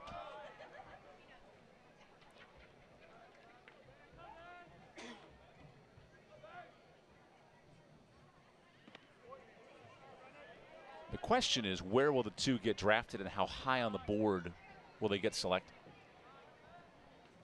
Some projections have Netto in the mid-teens and Harrington in the high to low 20s. That sounds right to me.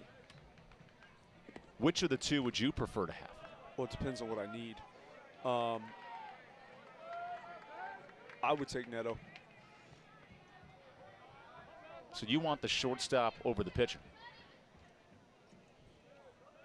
I think Harrington is very good, and I think he's got a great chance to pitch his way through the minor leagues and actually get a shake at the show. But if Netto continues to blossom and grow like we've seen from him in his time at Campbell, he's got a chance to be special at the top level. Be a 10-year MLB guy, playing the middle infield, hitting probably around a 275 clip. I think he's got all of that in him. He's one of the most refined hitters I've seen at this level. Cedric Mullins, another one. Obviously, he's done very well for himself. And Spencer Packard, who is continuing to do well for himself in the minor leagues. So it's good company to be mentioned in. By the way, only 2 programs have ever had first-round picks in the same draft: Arizona State and Vanderbilt. Well, it's good company for Campbell to be in. Now, I'm not sure if that includes compensatory picks, which is now part of the first round. That may have been the original first round. Yet, there's only a handful of teams that have ever done it. It's absurd.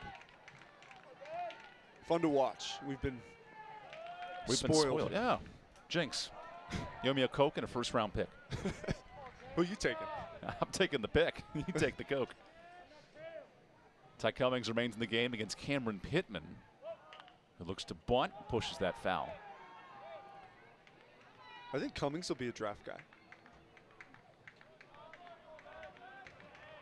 Now with the MLB draft going back to 30 rounds, it does open up some selections. At least a free agent guy.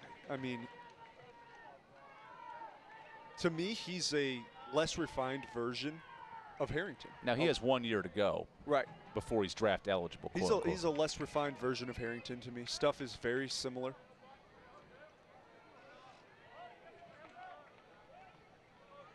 But you see him as a starter then, or a bullpen guy? I don't know. I'd have to see him as a starter and see how he carries a workload of 6 innings, 7 innings.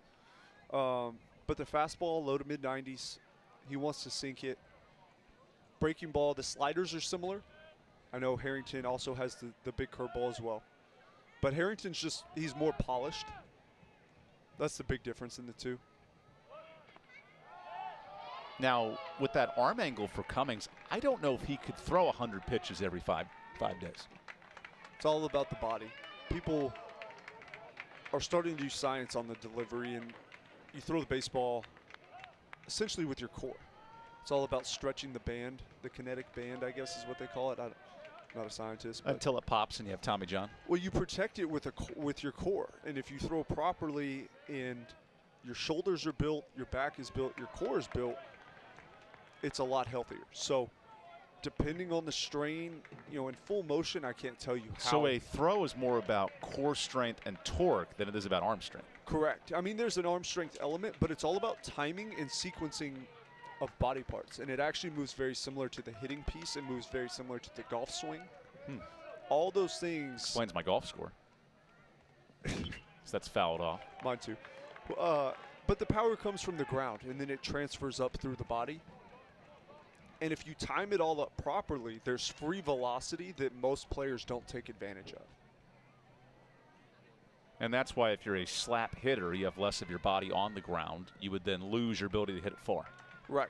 The more base you're in the ground, you want to be in the generate ground, more power. Using the power from the ground and creating torque and lag, resulting in kind of that free whip motion. And we see it with Cummings' delivery here. He's basically full body to the plate except his hips. Then his hips turn and the arm action finishes. Creating separation. So you want to separate the bottom half from the upper half, essentially stretching the core. The more mobility you have, the more stretch you get, creating the more lag. So the further you can separate those two. Now, you don't want the arm to be overly late. And then getting the timing right is the other challenge, and throwing it over the zone as this ball's popped up, and Netto's all over it. I mean, you remember watching Tim Lincecum. So Tim Lincecum is the most exaggerated version of that ever, but he was created through biomechanics and maximizing a delivery, and that's what pitching's all about nowadays. Which is why pitchers throw harder than ever before, and the specialization of pitchers is really amped up to a whole new level, even in the college game. It's interesting to see it all transform. I know the swing is transformed. It used to be hands to the baseball, almost a choppy style swing, but now you're creating separation in the swing and you're slotting the bat. So it all starts with that back elbow, trying to drop it into slot and lag that upper half, or create the lag in the bat from the bottom half, and that bat will explode outwards to the big part of the field. And that's where you see the easy power come from Netto, is really being in great position, but also great timing in the pieces of his swing.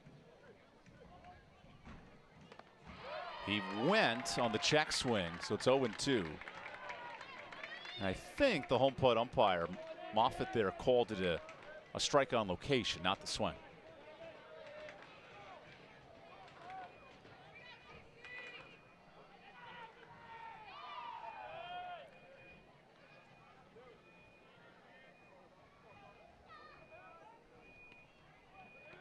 So here's the 0-2.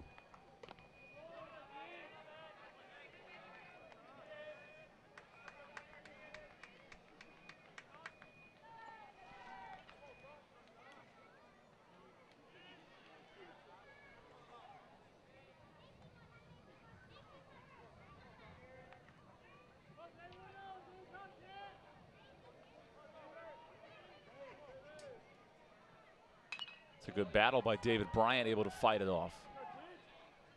How vital would it be for Radford to get some insurance and help themselves out offensively?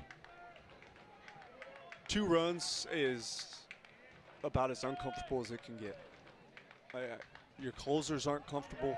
Yes, it is better than a 1-run lead, but 2 runs is nothing. This early in the ball game, 6th inning, best offense in the conference on the other side. They need at least 3 or 4 more, I'd say. Runner takes off, and what a bullet again! Grant Nip, have yourself a day. I mean, that's not even close. His throw early was good. This throw comes out like an absolute rocket. Clears his feet, does such a good job of clearing a throwing lane. I thought he had a good chance of being safe until that ball came out of Nip's hand.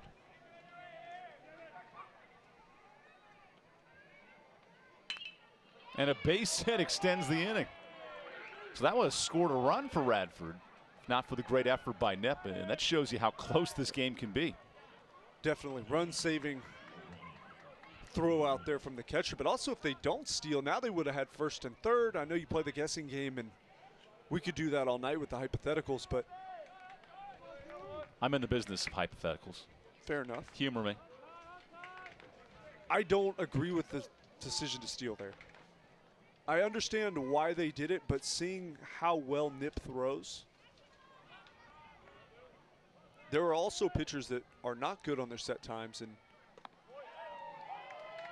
there are far worse in the Campbell bullpen on set times than Ty Cummings. I mean, he's not the best by far, but he does have an element of a slide step at times he can go to. He throws hard, which also helps, and I don't know. I don't think the formula adds up right now for stolen bags. Nip has retired 2 on the bases. That was 9th of the year. And he steals a strike on the corner. Ty Dooley's on the wrong end of that factor. Trying to keep alive this inning. Down 0-2. So in an inning where Netto extends his hit streak to 26, the Camels claw back in it. Can their pitching staff keep this a 2-run game? You bet, at least for now. Ooh, look at this. What a throw! Grant Nip, he has another good throw to first base.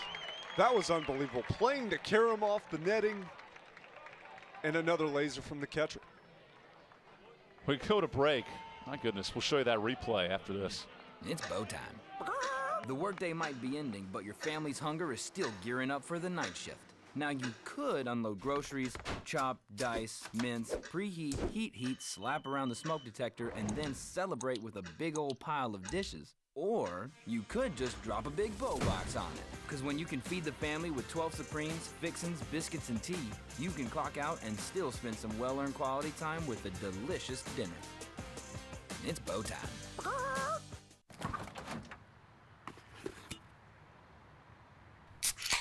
Well, folks, it's only 8 a.m. and it's going to be another hot one. Today's high is 85 degrees with lows ranging in the upper 50s. Tomorrow's more of the same, plus some light wind coming in from the northeast.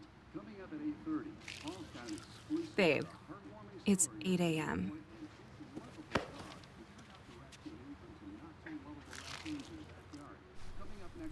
Fried chicken, better with Pepsi. Better ingredients, better pizza means that each bite of this slice right here is gonna just keep getting better. From the first bite to the spicy sausage bite to the string of melty cheese. And then bam! You got that crispy piece, the gooey piece, that sauce, that dip. And just when you're thinking this slice cannot get any better, you get to that epic stuffed crust that's hand-stuffed with cheese. Better ingredients, better pizza, even better when it's stuffed. So the awareness here of Grant Nip is next level. It is. That's a play you don't see very often from a catching standpoint, and a play that most catchers don't have a chance of even dreaming of making on this throw down to first base. I mean, this ball kicks straight up off the plate, caroming off the net, and I mean, almost fielding it like a second baseman turning 2. So Nip has gunned out 2 runners and got another out at first base. He's been a great defensive sub here in game 2. Huge ad. Huge ad, but you talk about turf and the differences in getting comfortable with turf. How often do you see a carom straight off of the corner of home, kick 20 feet up off the backstop? And then to catch it and throw and know the timing to be perfect. Beautiful. You know, in lacrosse, a lot of players practice throwing the ball off the wall to themselves. That's sort of what it felt like as Halstead grounds out on the first pitch.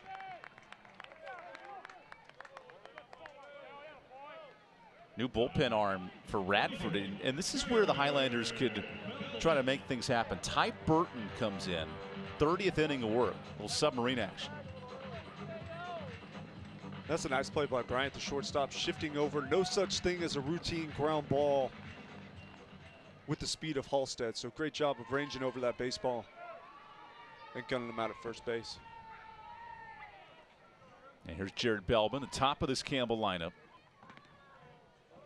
In a game that's suddenly become much more intense, Radford with a 5-1 lead, and Campbell's come right back with the Netto home run.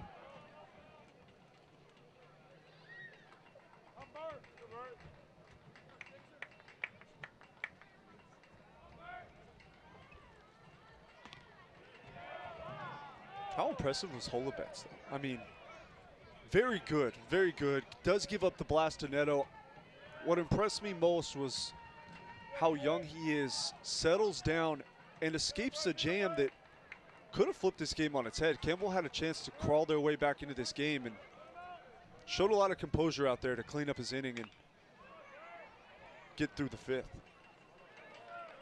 And now a Radford bullpen that has been injury riddled all year is in a rare spot, leading by 2 in the 6th, and a chance to steal game 2. This is a great opportunity to get some guys out there in situations that have been a little tough to come by lately, but you get the best team in their conference with their backs against the wall and put the best guys you have healthy out there, see if they can get it done.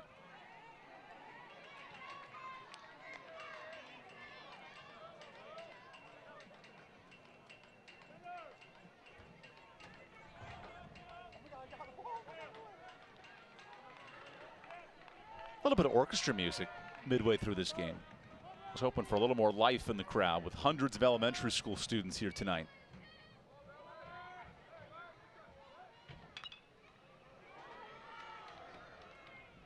I'll tell you what, I think Coach Hare's found the recipe.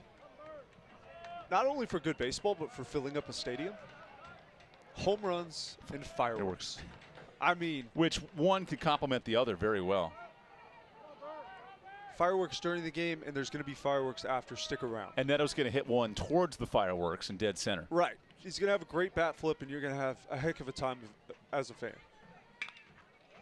Good shift by Radford, but the ball is dropped. Bryant couldn't squeeze it. And it's a 1-out single. Good things happen when you hit the baseball hard. Beldon doing just that. I thought initially off the bat that Bryant was going to play that to perfection. It's obviously going to short off him. He realizes that. Drops to his knee to body it up, sort of like a catcher, but comes up just a tick soon. That ball sneaks through the 5-hole. And you can't necessarily play a short hop in that situation. No. Because the ball's coming right at you. He dropped a body. The only right way to do it is when it ends up in the glove. Do you have to play it like a catcher and just turtle over the ball and knock it down? You do, and that's kind of what he looked like he was going to. Either that or you can play it out to the side, which, you know, there's different takes on that technique. But the olaying factor? Yeah, I mean, some people are fans. I'm a fan of if you get it in the glove, I don't really care how. But I think the proper play was the way he attempted to play it. Just comes up a bit soon on it. And that's where turf is a huge factor, because on dirt, that ball's a low skip and probably fielded the way you expect. It does, and I think initially Bryant thought that ball was going to come up off the turf. That ball with the spin on it actually takes off. I think Beldon top spun it. Low line drive, top spun. That ball just stays down. Beldon takes off. Harrell shoots it to right, and that ball is dropped. Chance for extra bases as Beldon gets the late turn. He had to wait for it to drop, and it's second and third with 1 out.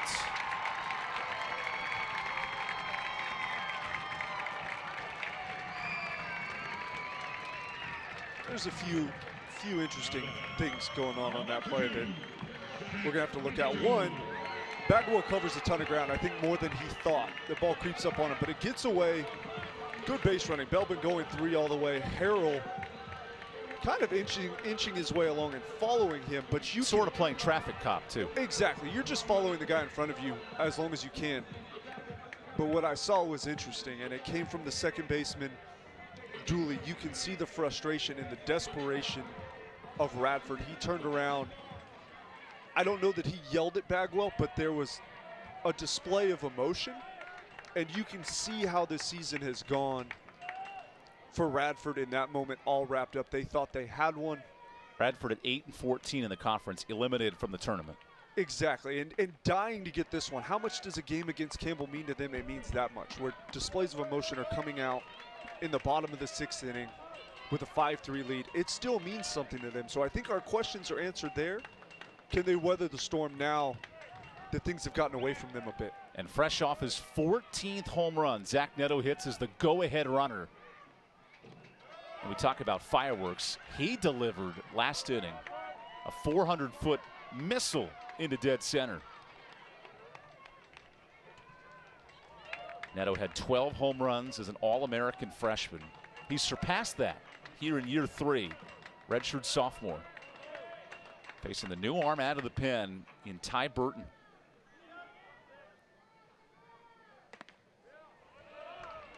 best not miss against Netto, or he'll make you pay. That was a good pitch. Good miss. Don't miss over the middle. I think now with a 2-1 count. I mean, we just saw him hit the slow breaker out. What do you throw? With a sidearm pitcher who wants ground ball contact. It's dangerous. I go fastball up. That's the only real hole in Netto's swing is fastball elevated. Breaking ball, foul. Not the recipe to success. And he didn't miss it by much. He did not. Zach Netto in a 26-game hit streak. That ball was, sorry to cut you off, that ball was inches away from being hit out. 32 extra base hits for the man who will lock in the Player of the Year award on Monday afternoon in the Big South. You have to think. Now he tries to swing for the lead here in the 6th inning. And he takes ball 3. Wow, I don't know where that one missed. Even Burton's asking for it. I don't know where that one missed. That sometimes people don't like to admit it. Good players get the benefit of the doubt. I think even Netto will admit at some point down the road that ball was a strike. Not today, as he gets the full count. Harrell and Beldon in front of him on the bases. And after blasting a home run last inning, let's see what he has on 3-2. A walk to load him. Good idea. The same bat flip that time. That's a good idea. You just threw your best fastball. Prime location, didn't get the call. Don't be foolish with 2 outs, or with 2 runners on and a base open. I mean, Netto's not your matchup. Logan Jordan, in my opinion, is your matchup. Try to create ground ball low and away, create a rollover situation, but probably a wise miss there with the full count on Netto. So Logan Jordan with the bases loaded. He's hitting .400, including a grand slam earlier this year. What can he do here in the 6th? Campbell down 2.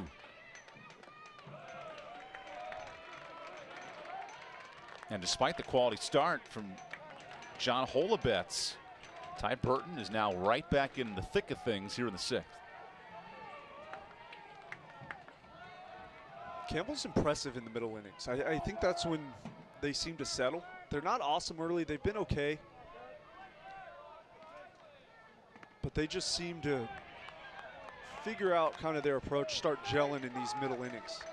To that point, the Camels' most runs scored this year are in the 5th and the 7th. So right in the middle of the game, the offense comes to life. And that just shows they're great hitters at bat to at bat. They learn what they're supposed to learn, and they plan accordingly. And now with a 2-1 count and the bases loaded, a Radford pitching staff that's above 8 in ERA is in danger of giving up a bunch of runs here in the 6th inning. And they've led from the jump, a 5-run second.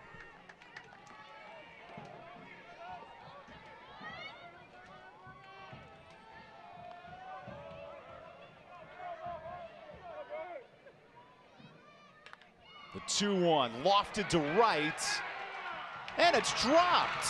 So the run scores, everyone's safe, and it's an RBI single.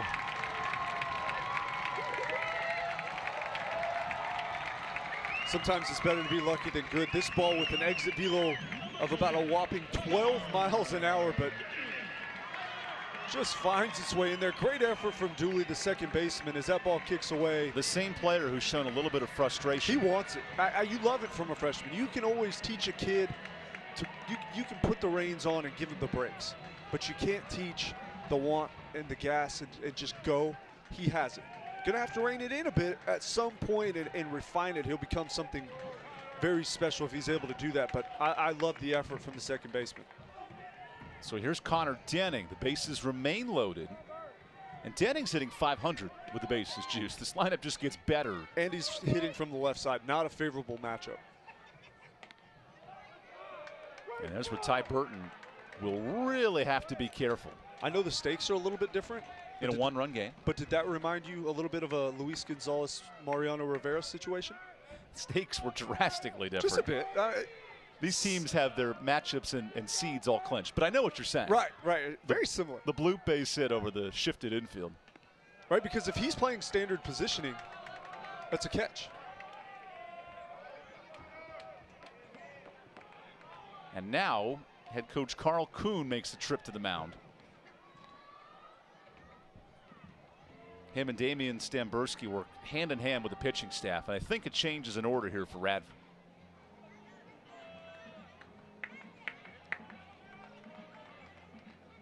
Or leaving in his young pitcher to figure things out with the bases loaded. It's a tough decision because you're possibly just going to absolutely blow a kid's ERA out of the water, leave him on a tough note, which, depending on his personality, you may want to do. This is when it pays to be a good coach. Do you know your players? Do you know how they react to successes and failures? Is he a guy you need to shelter a little bit and nurture along, or is this a guy that needs a hard lesson every once in a while? And I think they got the guy up to the task. Ty Burton's pitched in 24 games. It's one of the best in the Radford bullpen. 30 strikeouts in 29 innings, only 9 walks. So he's up to the task. And he stays in there here in the 6th.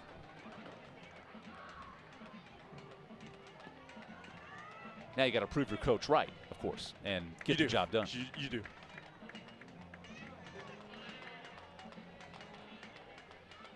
So right in the middle of the at-bat, Denning works ahead. Burton hopes to be calmed down by his head coach. And he works with a 1-run lead.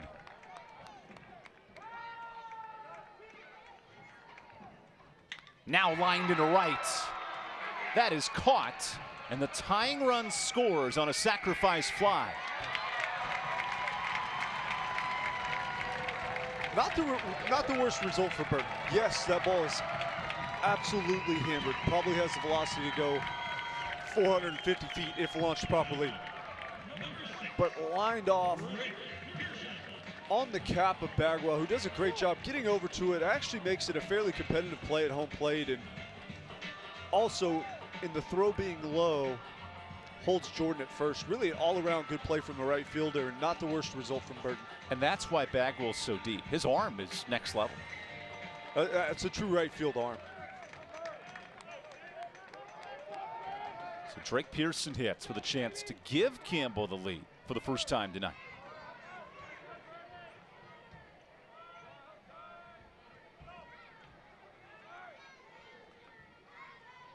Burton to the frisbee breaking ball. And we just mentioned the accolades of this order. Well, then Drake Pearson leads the Big South in RBIs and home runs. And he hits 6th. 6th. That's unbelievable.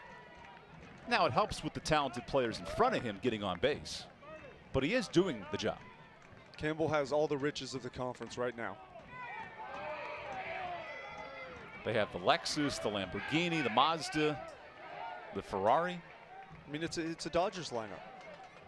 Everybody says it's unfair, it's unfair, it's unfair. I don't know that it is for the Dodgers, but I think it is for the Camels. And here they sit at 19-3 in the Big South. Final weekend of the regular season, and they are rolling here down the stretch. This ball might sneak through. Dooley to first, and it's late. So Netto scores the go-ahead run. Both runners are loose, and this 6th inning rally continues.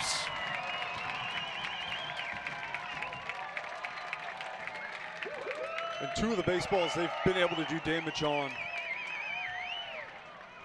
Squibblers that just squeak through. Dooley once again trying to make a play. He's all over the field. Not much of a chance on that one. And I want Joe Dooley on my team. 100%. 100%. I will gladly put the uniform on and play next to that guy any day of the week.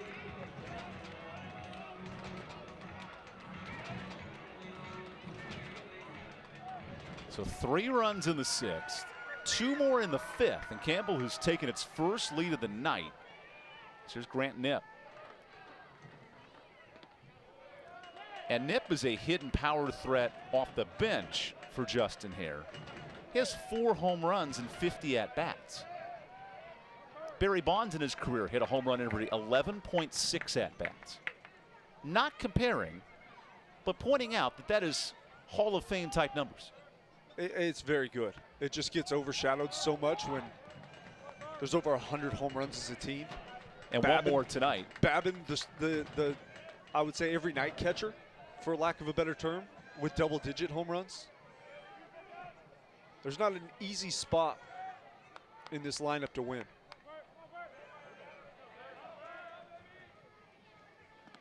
And now 2-1 to Nip.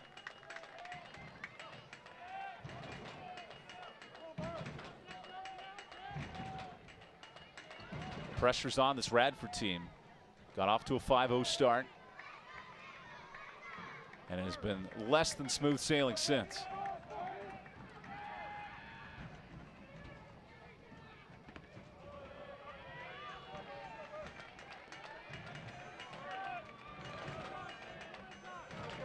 It's about as energetic as I may have heard the stadium all year.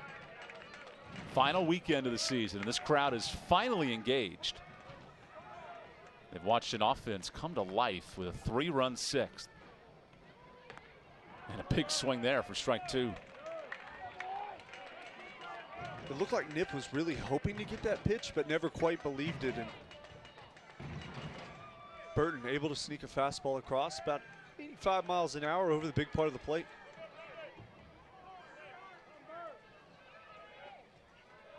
The 3-2 is whiffed.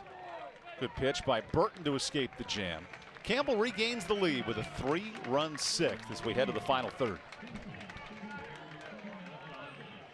It's bow time. The workday might be ending, but your family's hunger is still gearing up for the night shift. Now you could unload groceries, chop, dice, mince, preheat, heat, slap around the smoke detector, and then celebrate with a big old pile of dishes. Or you could just drop a big bow box on it. Because when you can feed the family with 12 Supremes, fixins, biscuits, and tea, you can clock out and still spend some well-earned quality time with a delicious dinner. It's bow time.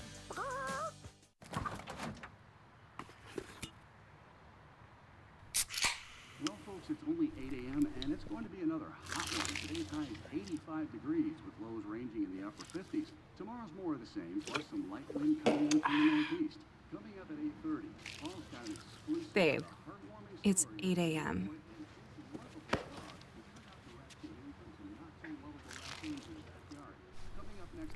Fried chicken, better with Pepsi.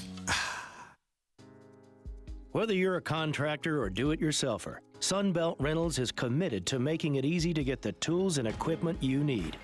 With a vast network of locations across the U.S. and Canada, no one brings more yes to your project. Our broad inventory and dedicated team of experts makes equipment rental absolutely available, positively reliable, and unquestionably easy. Visit sunbeltrentals.com to reserve your equipment or find a location near you. So Ty Cummings is part of a bullpen that will try to lead Campbell into the top half of the Big South. They've really done it with a 19-3 record. This extended innings for Ty, and I'm curious how that builds him up to the Big South tournament. Just continue where you left off. Continue to work. Polish what you have. I mean, Harrington's been, in reality, part of a two-headed monster kind of out of the Campbell bullpen. It's really the Cummings and Chassis show. Out of that bullpen, tonight we're going to see extended relief from Cummings, and he's been really good so far. So in steps Bradley Priap. Radford offense that hasn't scored since the second inning. And Cole, they've had chances. 2 runners on in the 5th, 2 more in the 4th. Those were missed opportunities early that could come back to bite. You have to think so, and I don't know that you can necessarily blame it on the offense. Ouch. That one's going to hurt. 91 up and in. Priap will fill that one for the remainder of the evening, guaranteed. But largely, first big miss we've seen from Cummings. I mean, he's been so good all year. And I think where this game got away from Radford was pitching-wise. A bit of a letdown after Holobetz threw a great 5 innings, put him in a good situation. And if you can hold Campbell, I think you have to. You're not going to score more than 5 on any given night. And when you do, you have to pitch and give yourself a chance to win a game. And I think in large part, they've given that away. And now Campbell with all the momentum in the top of the 7th. And now Radford needs some offense.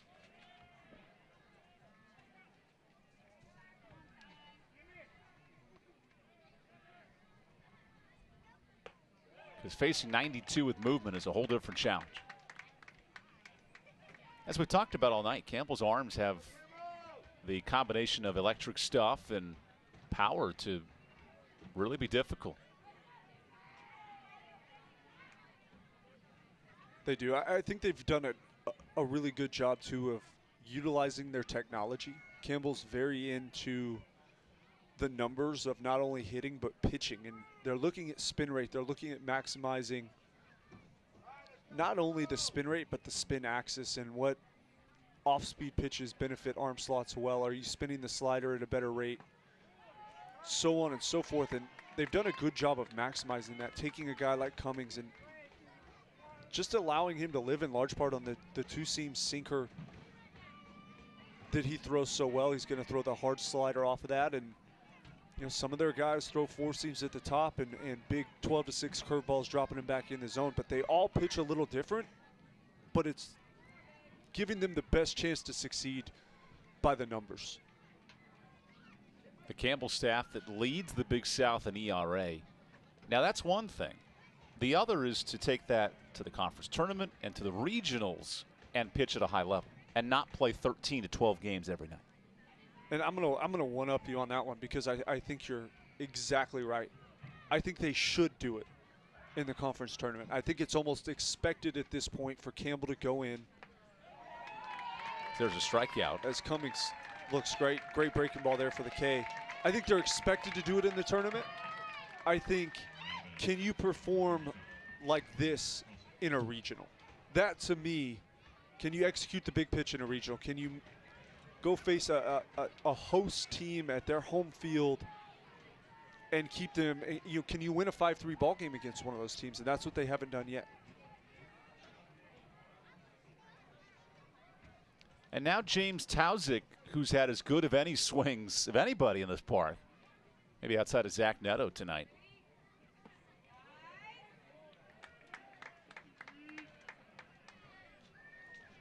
I think you got to be careful here how you pitch Tauzik. To the double off the wall, a home run, and a line out to the opposite wall. An inning or two ago, I would say attack the zone, see if he can do it again. But isn't it funny how things change? You're absolutely right. With a one-run lead and a runner on base, you have to tread lightly around that strike zone.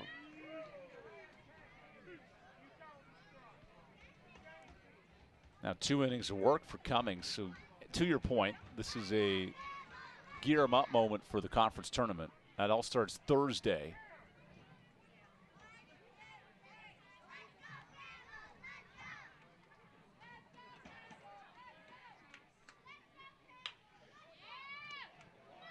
And Arias moving. Whoa, Pearson keeps his foot on the base.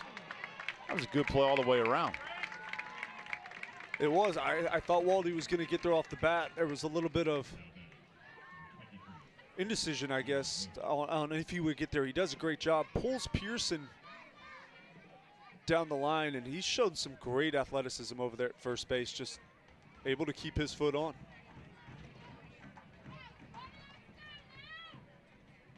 Yeah, I think Waldy had a little bit more than he thought initially, but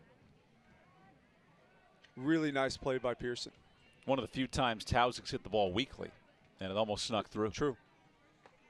As Julian Rojas watches a strike. The 4-hole's been an active place this evening. For both teams. Both sides. I mean, there has been balls just squeaking through there and creating a lot of damage on both sides.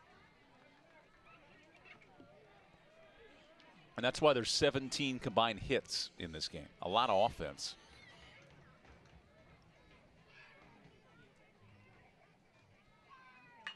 Here's some more as Rojas shoots one to left. That ball has the distance, and Radford's back in front.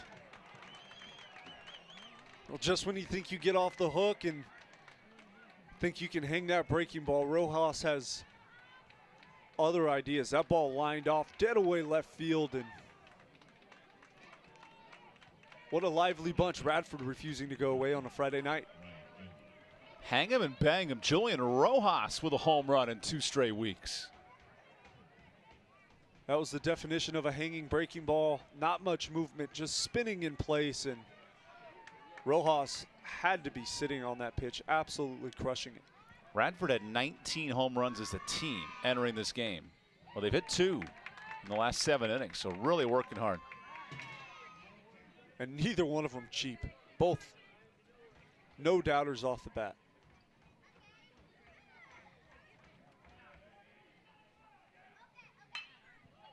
A nice snag by Pearson, so that ends the inning. Not before Radford gets back in front on a 2-run shot. It's bow time. The workday might be ending, but your family's hunger is still gearing up for the night shift. Now you could unload groceries, chop, dice, mince, preheat, heat, slap around the smoke detector, and then celebrate with a big old pile of dishes. Or you could just drop a big bow box on it. Because when you can feed the family with 12 Supremes, fixins, biscuits, and tea, you can clock out and still spend some well-earned quality time with a delicious dinner. It's bow time.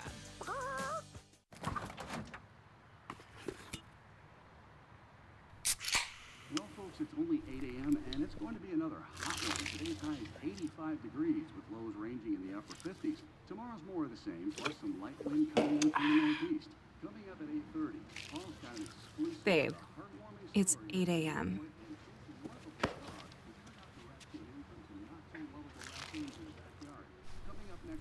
Fried chicken, better with Pepsi. Whether you're a contractor or do-it-yourselfer, Sunbelt Rentals is committed to making it easy to get the tools and equipment you need. With a vast network of locations across the U.S. and Canada, no one brings more yes to your project. Our broad inventory and dedicated team of experts makes equipment rental absolutely available, positively reliable, and unquestionably easy. Visit sunbeltrentals.com to reserve your equipment or find a location near you. Pepsi presents what fans like, because in the 7th inning stretch, they like to get up and get moving here this evening. Good ball game, 7-6, Radford in front. And 2 teams that don't have much to play for, but they're putting on a show here in the final weekend of the season.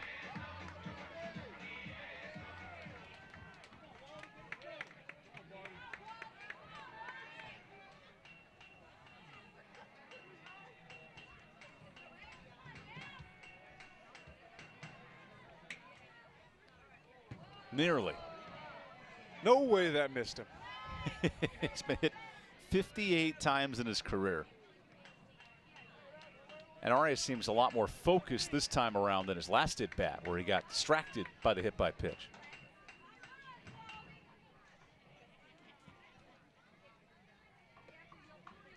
Because now it seems to be in his mind.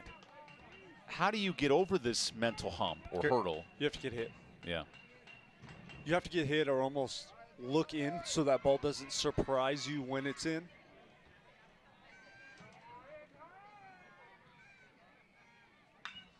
That's a well-hit line drive. If you're Waldy, do you want the double or do you want the HBP? At some point in a 1-run game, you need to get on. Right. So I don't think he'd be too frustrated with either one. This game's exciting late. The crowd is starting to wake up. Fireworks set to come after the game. Good reason to stick around here on a Friday night as there's strike 2. I see what you mean, though, how it's in his head. He's a little bit divey. Almost looks like he's diving into the plate. Just a lot of movement going on from Waldy. Needs to calm the eyes down, see the baseball a little bit better. Radford has come back with a 2-run shot by Julian Rojas, who now goes through his signs. And the 2-2 poked out of play. Give Ty Burton a ton of credit. That 6th inning could have unfolded quickly, and he kept his team in it.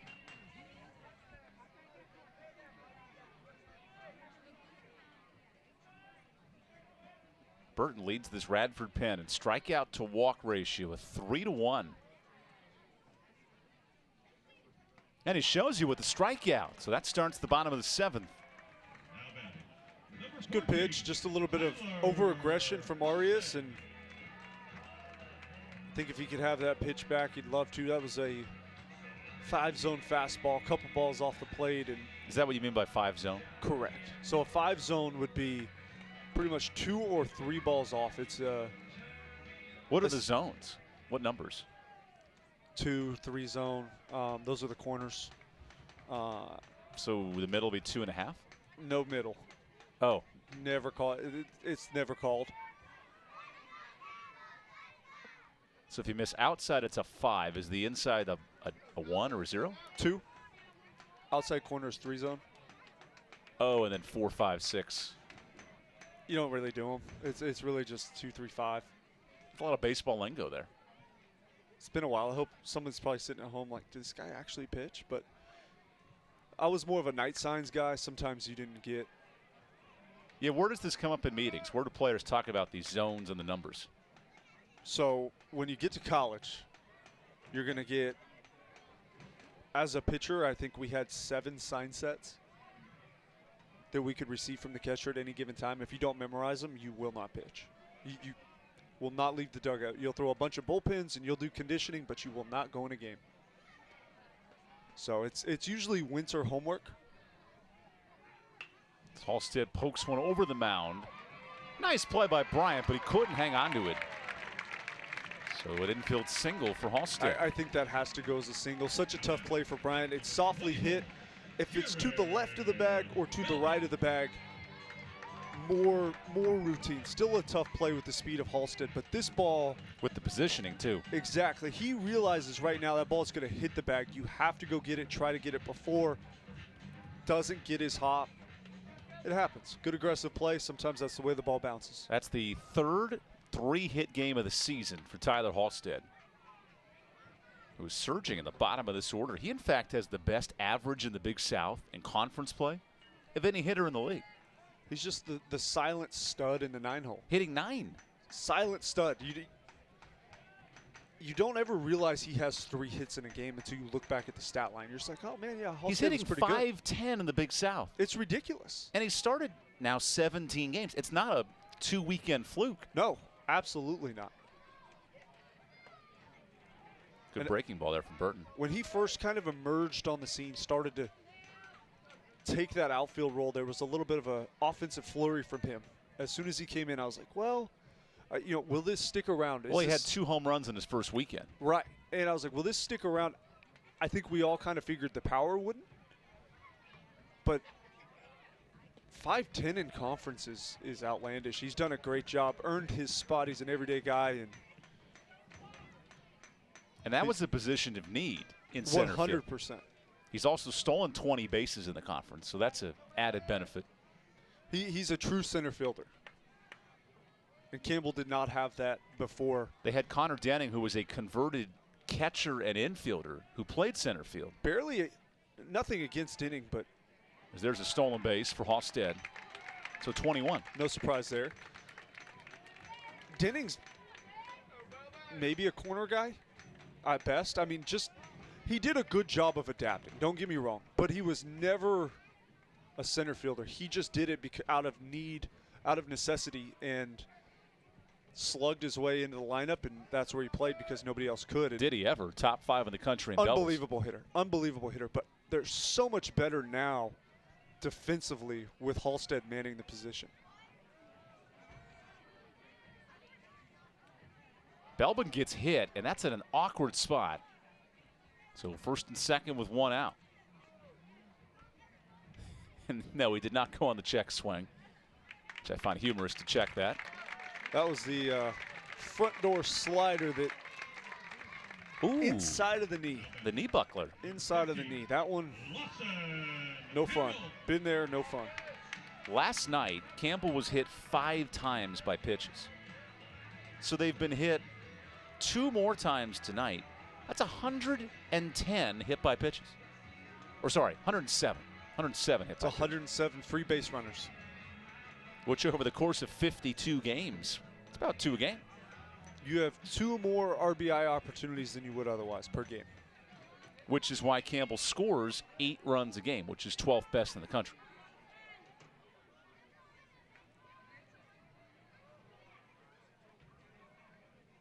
Runners break off, and a double steal converts them twice. 2 more stolen bases. Guess the knee's okay.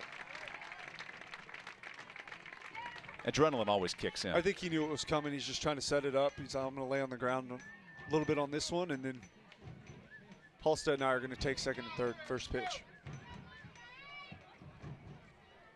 On a night where Radford, Presbyterian, and Longwood have been knocked out of the Big South tournament, here's Campbell trying to solidify itself as the #1 seed. And Radford's played a tough opponent tonight.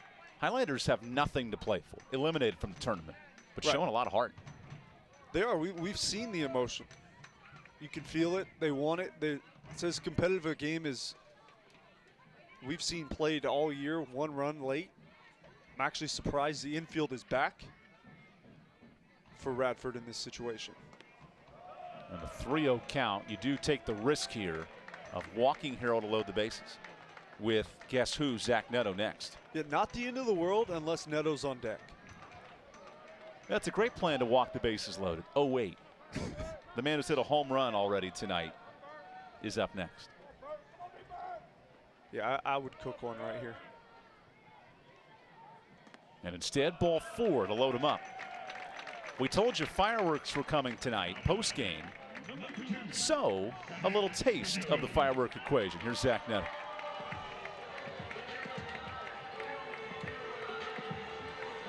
It's going to be fun one way or another. Great matchup, great bullpen arm. Best hitter in the conference, possibly one of the best hitters in the country. Who blasted a home run earlier tonight.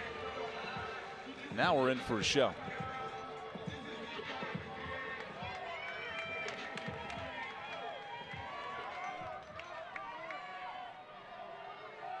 Bases loaded, 1 out. And Radford nursing a 1-run lead. Netto changes that with 1 swing. It's down for extra bases. 2 runs score. And Netto has put the Camels in front.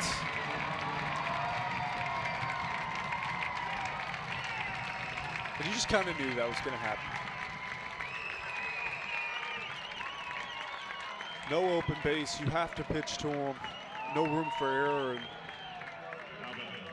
And the fastball, middle in at best, just isn't enough to beat him from that sidearm slot. Does a great job of getting the hands through and doing what Netto does best.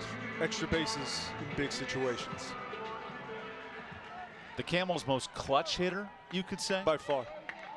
4 more RBI tonight for Netto. There's no situation. There's guys in baseball that are really good, but he's so good in the big moments. It's the clutch gene is there. It's Derek Jeter-esque, finding a way. That's 43 RBI in 45 games for Netto. Pretty good. And another extra base hit. Does he hit singles? As he leads the Big South with 19 doubles. And what makes Netto dangerous is Logan Jordan misses there. It's always early in counts, big moments. He gets a pitch he wants to hit and takes advantage. He's so strategically aggressive. You never see him get cheated early in counts. He'll foul one back now and then, but he's on time. He knows what he's looking for. And when he gets it, he executes at a high level. He barrels up. The home run at ECU to put Campbell back in that one. The double in a 1-run game late in this one. What is Justin Hare saying there? Relax. You have 2 strikes. There's an open base. Be disciplined, settle in. And then there's probably a few words to because Jordan has a 3-hit night. It's not as if he's lacking confidence. Right, but you don't want him to try to do too much. So you're going to try to inspire more confidence to try to get him to do less and trust himself more. There's a good take for ball 1. Ty Burton's had to handle the load here in the bullpen, and I'm shocked the more action isn't getting loose for the Highlanders. Especially with the pitch count nearing 50. This is Radford, one of his most trusted arms for head coach Carl Kuhn. And there's the strikeout. So Burton gets Jordan to chase. And that's what Hare's trying to get rid of, right? He was going to be early on fastball there. He was committed on anything out of the hand starting in the zone, where Burton is not a velocity pitcher. He is a deception and movement pitcher. That ball will not beat you. He does not have the velocity to beat Jordan inside. So see that baseball longer, have confidence in yourself to get the bat through, be able to foul something off, almost shoot a fastball into the first base dugout. You're so late. When you try to do more, you're over aggressive out of the hand, leading to the strikeout outside the zone. And Denning takes the first pitch. He drove in a run in that 3-run sixth with a sac fly. And Connor Denning now leads the Big South in sacrifice flies. Campbell as a team's pretty good at that as well. 25 sac flies. Everyone's chasing Sacramento State. The Hornets, the best team at driving in runs. I've played there. Fun place to play. The capital city of California. Everyone thinks it's Los Angeles, but it's not.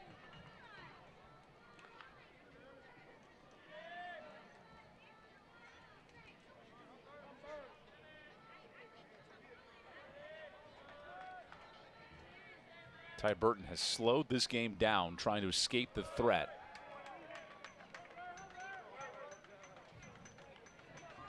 When you have two teams who want to grind it out with one another, it would almost seem to favor the better team, and yet Radford has made this game extremely difficult.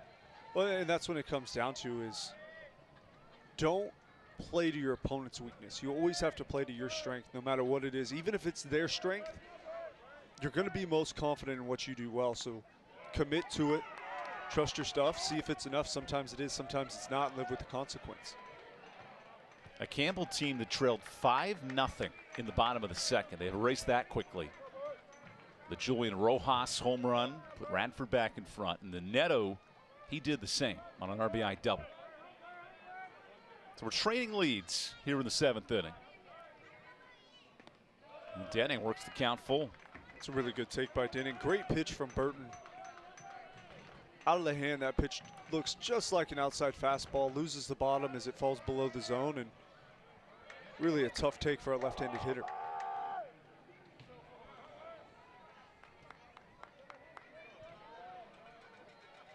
So Burton nearing 60 pitches here in relief. He wants to keep this a one-run game. And the 3-2 is fouled off.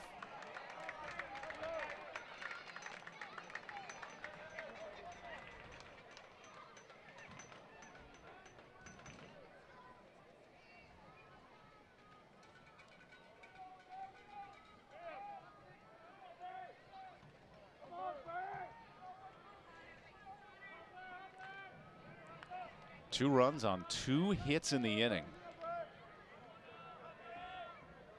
And we'll try it again on 3-2. Rolled foul. And if I'm Burton here, I'm going to continue throwing the slider. If he beats you on it, that's fine, but Denning just not able to figure it out and a little bit off time and pull happy. I think if you give him a fastball over the middle of the plate, if you miss it all, it's going to be trouble. Stick with the slider. See where it lands you. And the 3rd time it's rolled to first. This will be a foot race. That is late. 2-run score as Netto comes home.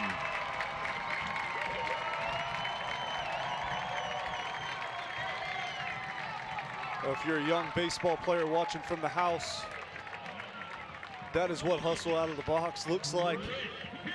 And that's what it gets you. That's a routine ground ball. Yeah, it's hit fairly sharply, but routine ground ball, and Denning absolutely motoring the entire time out of the box. Outruns the pitcher, and no chance for Gilmore to beat him there. Also great heads-up coaching to send both runners. I think Zach Netto went on his own, and he loves it. Not often do you see 2 RBI ground balls on the infield. We've seen double steals tonight that have scored runs. We've seen infield base hits scoring 2. And this offense that once again gets in double figures. They just find their way there. Becoming a habit. Got 12 yesterday, 10 more today on 14 hits. Now, the way they score runs, I don't think translates to winning NCAA tournament games, but it has allowed Campbell to go 19-3 in the regular season. I agree.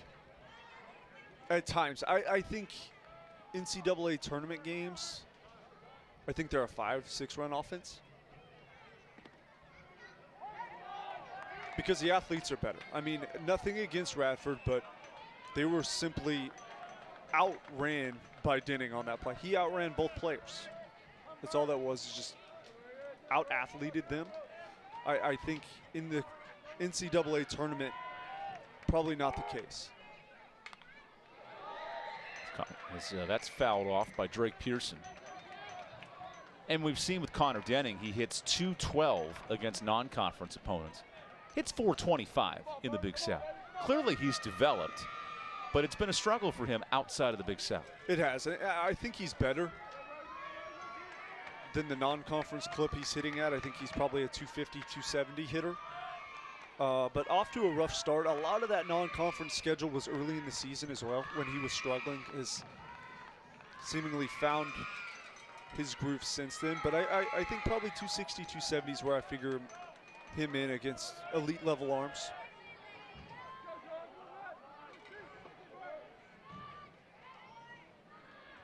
And more attention to first base. Let's not forget Campbell as a team, 115 steals. So they do present a challenge with the hit by pitches, the doubles, the stolen bases. It's the quad box of 100+ productivity. I would go again. Great situation. 2 strikes, 2 outs. If you get thrown out, then Pearson gets a fresh count next inning. 6 steals tonight, including 3 for Halstead. That snuck up on us. He just does it. Just finds a way to be really, really good. 118 stolen bases. Top 5 in the country. No chance of catching the speed demons at Texas Southern. 200 steals.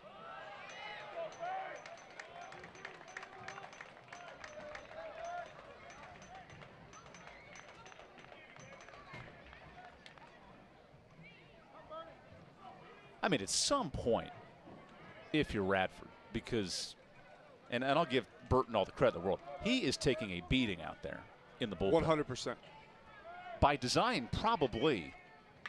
And now Pearson delivers the knockout punch. Here's the drive into left center for his 18th home run.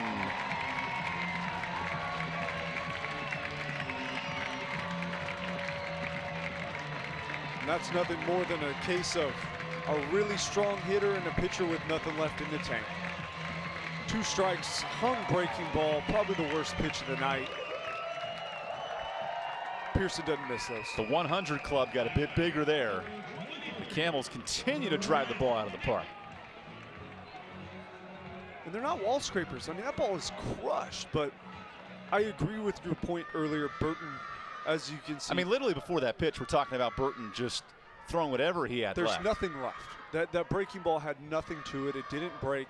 It spun in place on the inner half, and if you allow Pearson to get those arms extended, the ball's going to go a really long way, and you're probably going to be asking for another one. Now the pitching coach comes out, Damian Stamberski. Remember, Radford led 7-6 entering this inning. He'll exit Mr. Burton without the lead. 9 runs allowed in 1 2/3 innings for Ty Burton, and we'll take the timeout. New pitcher in for the Highlanders, and we come back on ESPN+.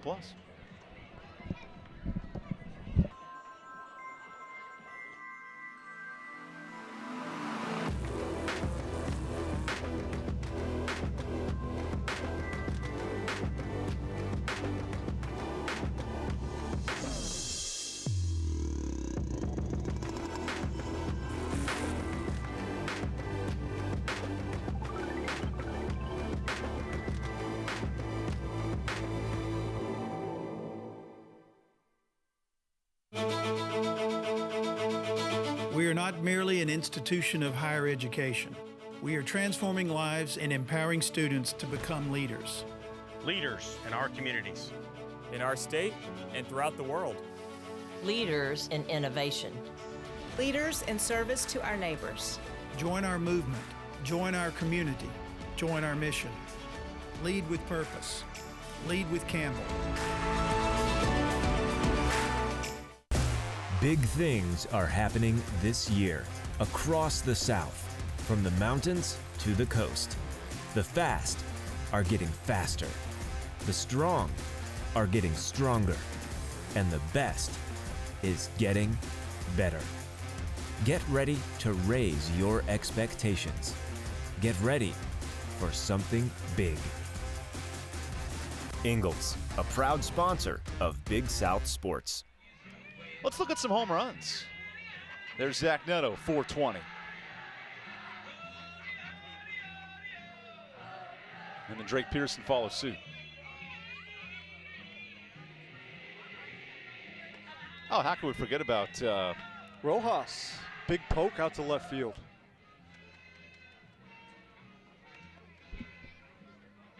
This put Radford ahead, 7-6, and it's been a little different story since. I think there's a bit of false advertisement in this one. Should have said fireworks before, during, and after. And after. Well, I wanted the real fireworks of that Pearson home run in the package. I think we kind of gave you like the PB, but not the jelly. Right, right. Because that home run just put this game out of reach, I would think. Yeah, I mean, with 6 outs left, chasing 5 now, and not to mention, you can't have any sort of confidence right now if you're Radford. Although Radford did come into this series defeating Longwood 2 of 3. And last night hit Thomas Harrington better than anyone has in the Big South. They did. And tonight led 5-0 in the second. But that's the problem, is their offense did the job. Their offense did their job. They outperformed their statistics. They put up 7 against Campbell. And you give up 12. I mean, that's deflating for an offense. The offense gave them a chance tonight. Pitching in large did not. So William Flanagan's the new pitcher on for this assignment. And he gives up a base hit. Nip into the gap, drops down. Not a huge fan of the outfield positioning there for Bars, and it results in a 2-out single. And that's not the first time we've mentioned the outfield positioning of Radford, because this ball is... You're playing no doubles defense to give up more singles. Ball's not hit hard, actually hangs up fairly long. That's a routine fly ball in average positioning. Now, I understand Nip can hit it over your head, so you are going to play deep. You can't defend that. You can't defend it. It goes back to my theory. If it drops in front of you, it's your fault. If it drops behind you, it's the pitcher's fault. So why is Bars playing so deep on Waldy Arias? I don't know. No offense to Waldy. I don't know. They're still deep, really, all around. And we've seen a couple flares to right field. Go back to the second inning. He hit a bloop single where the outfield was so deep and right, there was no chance for Bagwell to catch it. I think I think in left field, at least 5 steps in and probably 5 to 7 towards the gap. Ooh. Almost. 59. Now pitchers are just toying with him, right? Yeah, now it's just cruel. This would have been the record for hit by pitches in Campbell history. I don't know that that's not the one how you want to do it. You want to No. remember it? Yeah. Are you assuming that's a concussion I just am. on impact? I've been hit with those, and yeah. Well, the girls in the crowd wanted the hit by pitch. I agree. I'm with them. There's the 2-0. There it is. And the hit by pitch record, 59 times in that There young it man's is. career. He's been plunked. Can he save the baseball? Where's the baseball? Put it in the Hall of Fame. Waldy will live forever in the Campbell baseball history books on that hit by pitch. Oh, there it is. Not as painful. Checks the wrist. Oh, yeah. He wants the baseball. Coach has got to sub him out, too. 59 times. That's awesome. He led the country last year in hit by pitches and adds a nice that is awesome resume builder.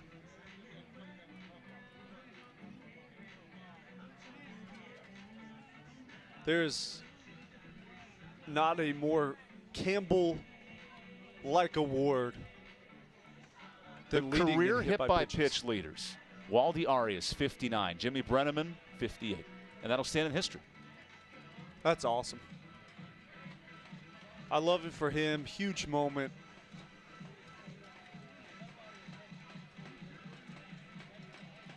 He plays the game the right way. He plays it the Campbell way. A senior who grew up in the Dominican Republic till he was 8 years old. Moved to the United States. Lived the American dream to a certain extent, playing college baseball. Has definitely positioned himself very, very well. And 105 games into his career, he gets plunked now 59 times. I think it's awesome, too. If you go talk to any of the 30, 35 guys in that dugout, nothing but good things to say about Waldy Arias. Guys that played with him in the last year or two, same way. Just a guy that's done it the right way. Began his career as a reserve in 2019, has become a 3-year starter on the infield. And this year it was a starter out of necessity with the injury to Bryce Arnold. And going back to more of a natural position to him, we've seen him play third base in years past out of necessity to have him there. This year, you're exactly right, moving to second base out of necessity, has settled in quite nicely and such a big part of the offense. Doesn't hit it at the highest clip, but when you get on in your career, 457. On-base machine. Nearly half the time in 104 games. Not to mention, just a leader on the infield, guy that's been there. And him and Netto, that relationship has been beautiful. Huge. It's huge. I think he was huge for Netto and his development, and I think it worked the other way around with some of Netto's excitement kind of rubbing off on Waldy. And having similar culture, experience. It's awesome. It's been a fun relationship to watch. And this 7th inning has been tumultuous for Radford, to say the least. Does this game have continental breakfast? Thank goodness it's not a doubleheader tonight.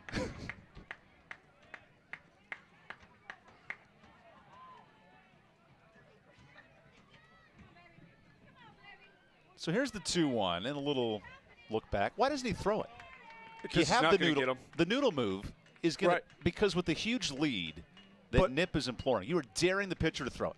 They won't throw it because by the time his foot lands, Nip is already having momentum and going back to the base. That's what makes Campbell so hard to pick off at second base and so easy to steal third. Big secondary. Halstead pokes it to left. And it goes off the middle bars. Both runs score, and Campbell's up by a touchdown.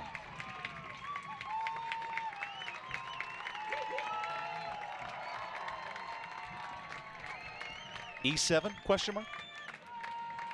I doubt it goes down as an E7. It'll go down as a hit, I would imagine. Just because of the misplay. Ball's absolutely rope. As an outfielder, first step can't be in. Unless you're positioned that way. Even then, it's risky. The ball hit right on your cap. You're best suited to freeze. Just freeze, get a read, and I know it rhymes, but proceed. And, but one bad step is worth 2 or 3 good ones. And you set yourself back and not overreacting to the ball hit at you. And not that's trying to go get it, and then the ball clears you. Bad read. It was overreacted on. Bars realized it was just too late, as that ball is backspun beautifully. Just stayed up on him. This is the 12th hitter of the inning, an 8-run 7th. I miss the good old days of run rules in the Big South. Last year it was 10 runs after 7. And with fireworks tonight, post-game. It's getting late. If both teams were interested. It's getting late. No objections from me. Campbell has clinched its #1 seed in the Big South. Radford has been eliminated from the tournament. And with some of the games coming final now tonight, Cole, I want to give you an update on what's going on. Gardner-Webb and Winthrop are tied for the 6th and final spot. If Gardner-Webb wins tomorrow, they're the 6. If they lose and Winthrop wins, Winthrop's the 6. How beautiful is that? They control their own destiny. Beldon goes around for the strikeout. We'll go to the 8th inning after this on ESPN+. Big things are happening this year across the South, from the mountains to the coast. The fast are getting faster. The strong are getting stronger. And the best is getting better. Get ready to raise your expectations. Get ready for something big. Ingalls, a proud sponsor of Big South Sports. We are not merely an institution of higher education. We are transforming lives and empowering students to become leaders. Leaders in our communities. In our state and throughout the world. Leaders in innovation. Leaders in service to our neighbors. Join our movement. Join our community. Join our mission. Lead with purpose. Lead with Campbell.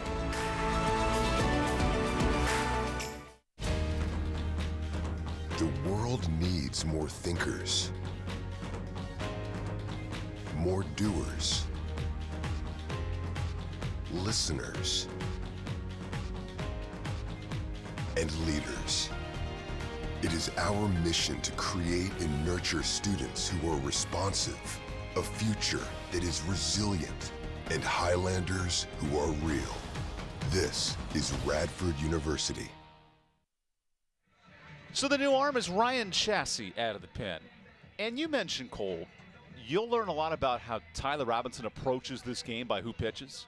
Ty Cummings, Jonathan Beamer, Ryan Chassie. Those are 3 of the big names out of the pen. Huge names. And I think it turned out to be very similar to the roles that they will play. I know Cummings coming in, chasing a few runs is not necessarily typical, but I think it goes to show you how much faith Coach Harris leverage arm has in him to come in and stop the bleeding, which he does, stalls it long enough for Campbell to come back. Now they've established maybe a little bit bigger lead than Chassie's usually pitching with at this point in the game, but late innings in a game that Campbell's leading, right where he's used to be, they want to shut the door on this one. Ryan Chassie, the all-conference reliever, and in Big South play, he's been brilliant. 10 innings of Big South work, 5 saves, only 1 earned run allowed. What has made him so special in the conference? I think it's his fire. He figured it out. Like, it is a new role for him pitching out of the bullpen. We've seen him as a starter majority of the last few years. Going to this role really out of necessity, not as deep in the bullpen as they would have liked to have been. They know Chassie's a guy that they can trust. Didn't necessarily know how to manage the emotions in this style of role, in my opinion, early, and he's figured it out. A former midweek starter has become the closer, and wow, that was whipped over to first by Netto. Okay, you mentioned core strength. How much of that is foot alignment, core strength, arm strength? What goes into that play? So after he fields it, one is position, but you have to clear the body, and then it's timing of how everything works together. Netto is an expert in the timing of delivery, whether it's a bat or a baseball. It all syncs together, separates, and just explodes, and does a great job of clearing the hips. Arm lags, that ball jumps out of his hand about 90 miles an hour over to first base. So when you see players take big jumps from one year to the next, as Cameron Pittman takes a strike, it's not necessarily getting stronger in the weight room, but better utilizing your core and your timing. I would say it's both. It's a two-pronged question. You will get stronger because these coaches are going to make you lift a ton. You're going to lift 3-4 times a week. Probably haven't done that in the past. However, if you were to not lift and they just worked with you on the timing of your sequences, you would jump exit velocity-wise 5-10 miles an hour. You would jump delivery-wise of a baseball 5-ish miles an hour, right? Just because you probably aren't primed in your deliveries. So some guys do come in. They've been coached exceptionally well. They've taken lessons with high-level instructors, and those guys, they're the exception. Most guys come in not tuned up and synchronized in their deliveries, and Campbell's done a really good job of finding a way to to do that, but staying within people's comfort zones. You don't see them force their ways on players. They allow Netto to hit with a huge leg kick. There's been people in years past that toe tap or hit wide. No pitcher that Campbell has on the roster delivers the baseball the same way. It's so free and flexible, but still working in the confines of a program. And a quick strikeout for Chassis, who was the Saturday starter last year. Number 2 starter. Now he's the number 1 bullpen arm for Justin Herron. He's adapted well. I think his personality helps him so much. He's picked up some velocity coming off injury. And his tempo works well for a closer back-end reliever. Right. Definitely. He's fun to watch. Ton of energy. And with him being a draft-eligible redshirt junior, COVID makes it complicated, right? Would this be his best potential to pitch at some division, some level, at the next level versus a starter? I don't know. He's an interesting case because the velocity is not necessarily there. Yes, he throws fairly hard. It's 90. It can get up to 92, 93. But to get up to 93 consistently, he'd be more in that role. And he's max effort. Guys don't like to draft max effort guys that throw low 90s. That, to me, seems to be the problem. I think, and correct me if I'm wrong, he has another year of eligibility, correct? He does. Okay. I think if he can pick up 2 to 3 miles an hour, absolutely. And I think he could do it as a starter if he can pick up that velocity. Because that pitch was 91 against David Bryant. And 90 plus from the left side is totally different than 90 from the right. It is, but right now his delivery is telling me there's not an ounce of velocity left on the table. And so you're going, okay, well, he's peaking at 91. Adrenaline from a big league stadium, okay, 92. Adrenaline of fireworks coming up later tonight? Right, big night, I got it. But how refined can you be with that max effort delivery? How long will that last? Will that elbow blow again? I mean, those are things you look into with max effort guys, and it sucks to say it, but elbow surgeries and injuries are part of our game, and coming off of them, max effort deliveries aren't overly promising. Nice play by Pearson. And the hustle of Chassis ends the inning. Athletes all over the field tonight. 1, 2, 3, 8.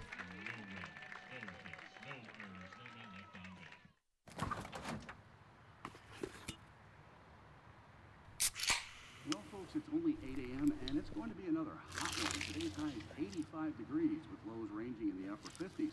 Tomorrow's more of the same, plus some light wind coming in from the northeast. Coming up at 8:30, Paul's got an exclusive Babe, it's 8 a.m.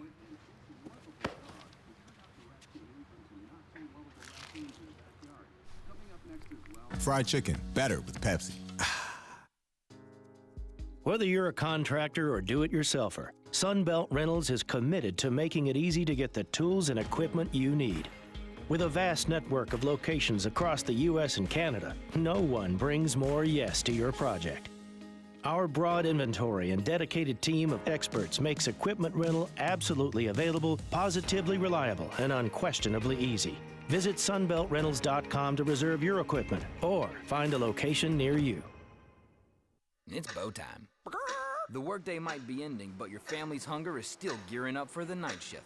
Now you could unload groceries, chop, dice, mince, preheat, heat, slap around the smoke detector, and then celebrate with a big old pile of dishes. Or you could just drop a big bow box on it. Because when you can feed the family with 12 Supremes, fixins, biscuits, and tea, you can clock out and still spend some well-earned quality time with a delicious dinner. It's bow time. So here's the latest Big South standings. How about Gardner-Webb and Winthrop? We told you earlier, the winner of this game is in. All the other seeds are locked in. There's some weird tiebreakers with Charleston and High Point, but this will be your tournament, 1 through 6, coming up Thursday at High Point. Who's the team outside of the top 2 that can make a run? That's a tough one. You can say pass if you don't think there's a team outside of. I don't. So you expect Upstate Campbell in the final? Correct. And I don't expect there to be a big fuss about it either. Especially with the bye as a factor. So the top 2 teams wait a day. Right, and they're going to throw their ace on day one for them, day two for everybody else. And you know, especially if there's a long game where bullpens are exposed in day one. Which is the dream of the other coaching staff, watching it as Harrell pops this up. Oh, boy. Oop. And nice catch. That was a nice catch. Oh, my gosh. That ball's hit a mile high in the air forever. Had to deal with Harrell coming down the line. A mile, not the direction you want. You don't want it north. No. You want it west or east. They say that's a little bit too much elevate, not enough celebrate. Speaking of celebrate, here's the home run man with kids lined up to watch Zach Netto hit. By all means, start the fireworks show early. Launch them now. I got the home run distance from Netto there, 418 to dead center earlier tonight. So I don't want to toot my own horn. I called 420. That's pretty close. I'm within 2 feet from the booth. Did you call 420 for a reason? I thought that's what it was. Arguably, I was like, yeah, it's about 420 in clearance. 14th home run for Mr. 305. That's his area code where he grew up in Miami, Florida. He's brought a bit of swagger and confidence to this program, especially the last 2 years. It's been huge. A lot of it has been, though, is the coaching staff has embraced it. As Netto goes Apu Taco to the corner. And a sliding catch. Radford's putting on a defensive display. That was a nice play. We've seen. I mean, this game, Radford has not been great defensively. No, this inning, they've been this incredible. Inning, they've been excellent. That's a long way to go for Bagwell. The same Bagwell was at a ball hit off his mitt, resulting in a triple tonight. Has caught that ball. Right. I don't know that he needed to slide. I mean, shoot. Nice play, though, nonetheless. I mean, he covered 70, 80 feet on a ball that was absolutely laced. And you rob Netto of his 20th double this year. There's a strike to Logan Jordan. Why not? He's got enough of them. And all the kids just left. They wanted to watch Netto. They just ran off. I don't blame them. Where did they go, though?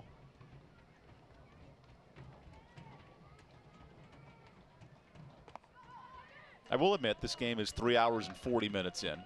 So the passionate fan base that stuck around, credit to them. Close for a long time. Turned into a bit of a doozy late. For the first 2 hours and 50 minutes, good game. Agreed.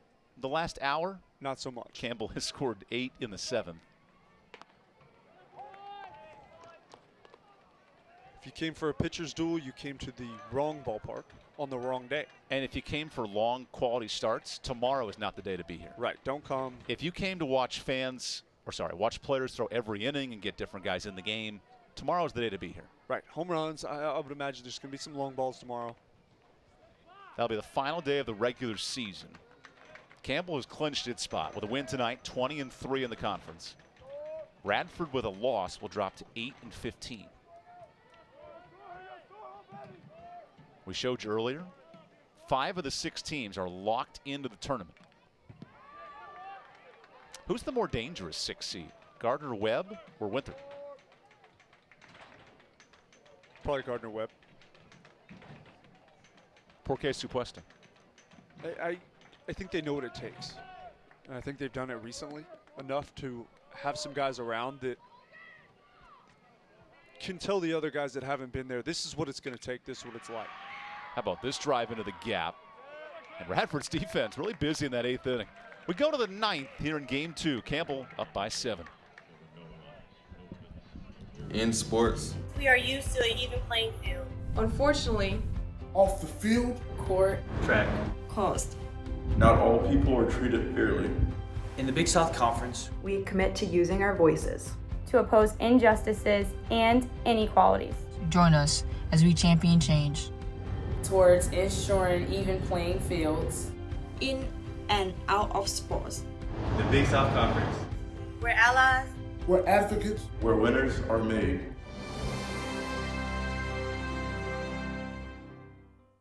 There's not a secret to what actually happens behind the scenes at a bank.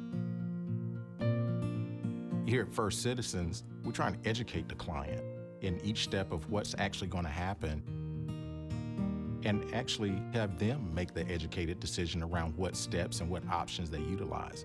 We want to become that trusted advisor that actually guides them down that road, helping you reach your goals. That's Forever First.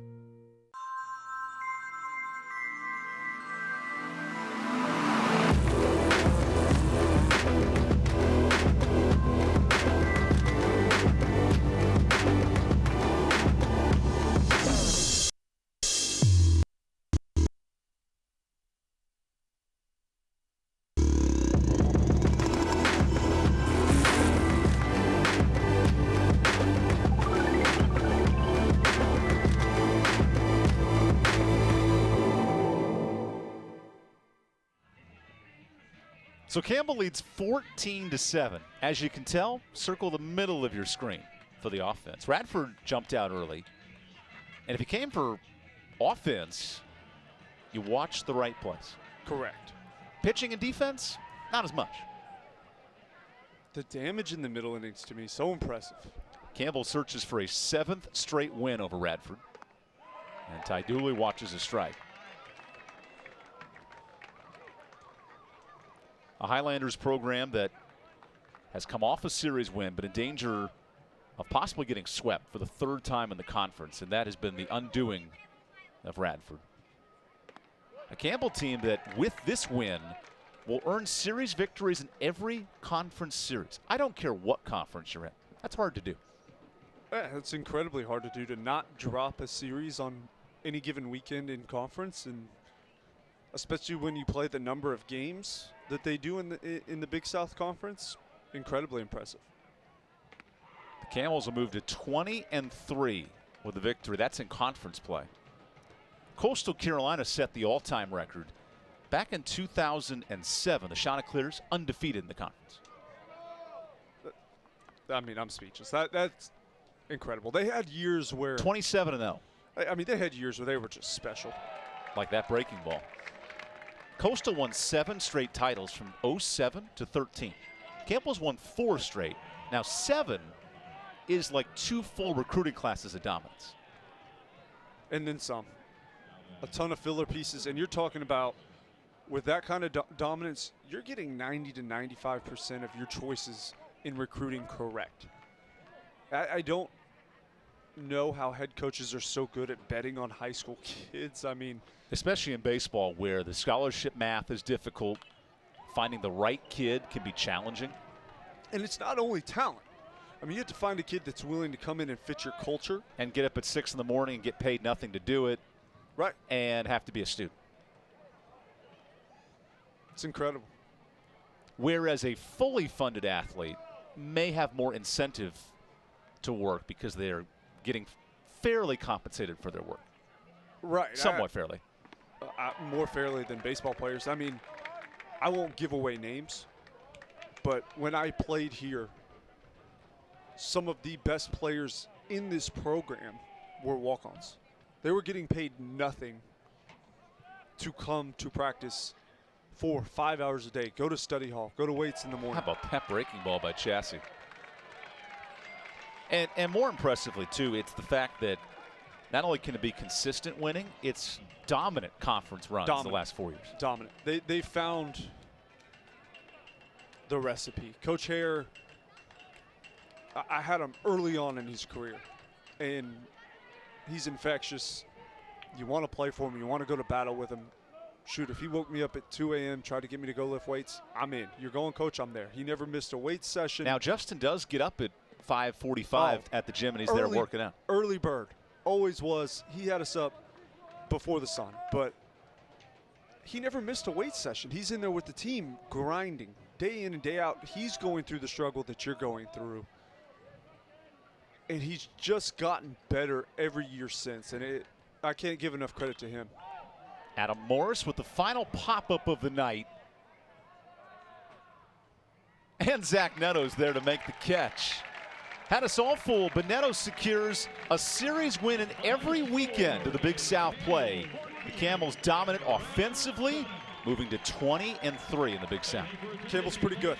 Put on a performance tonight, hung in there, didn't get off the start that they would have liked, but good teams find a way to get it done in the middle and late innings, and it's exactly what we saw here tonight. So for Cole Hallam, I'm Evan Budrovich saying good night from Bowie's Creek, North Carolina. Campbell takes the series, win it by a touchdown, including a massive home run for Zach Netto. We'll have the final day of the regular season tomorrow. Thanks for joining us on ESPN+. For Cole Hallam, I'm Evan Budrovich saying good night from Buies Creek, North Carolina. This is a presentation of ESPN. You can watch this game on the app and on ESPN.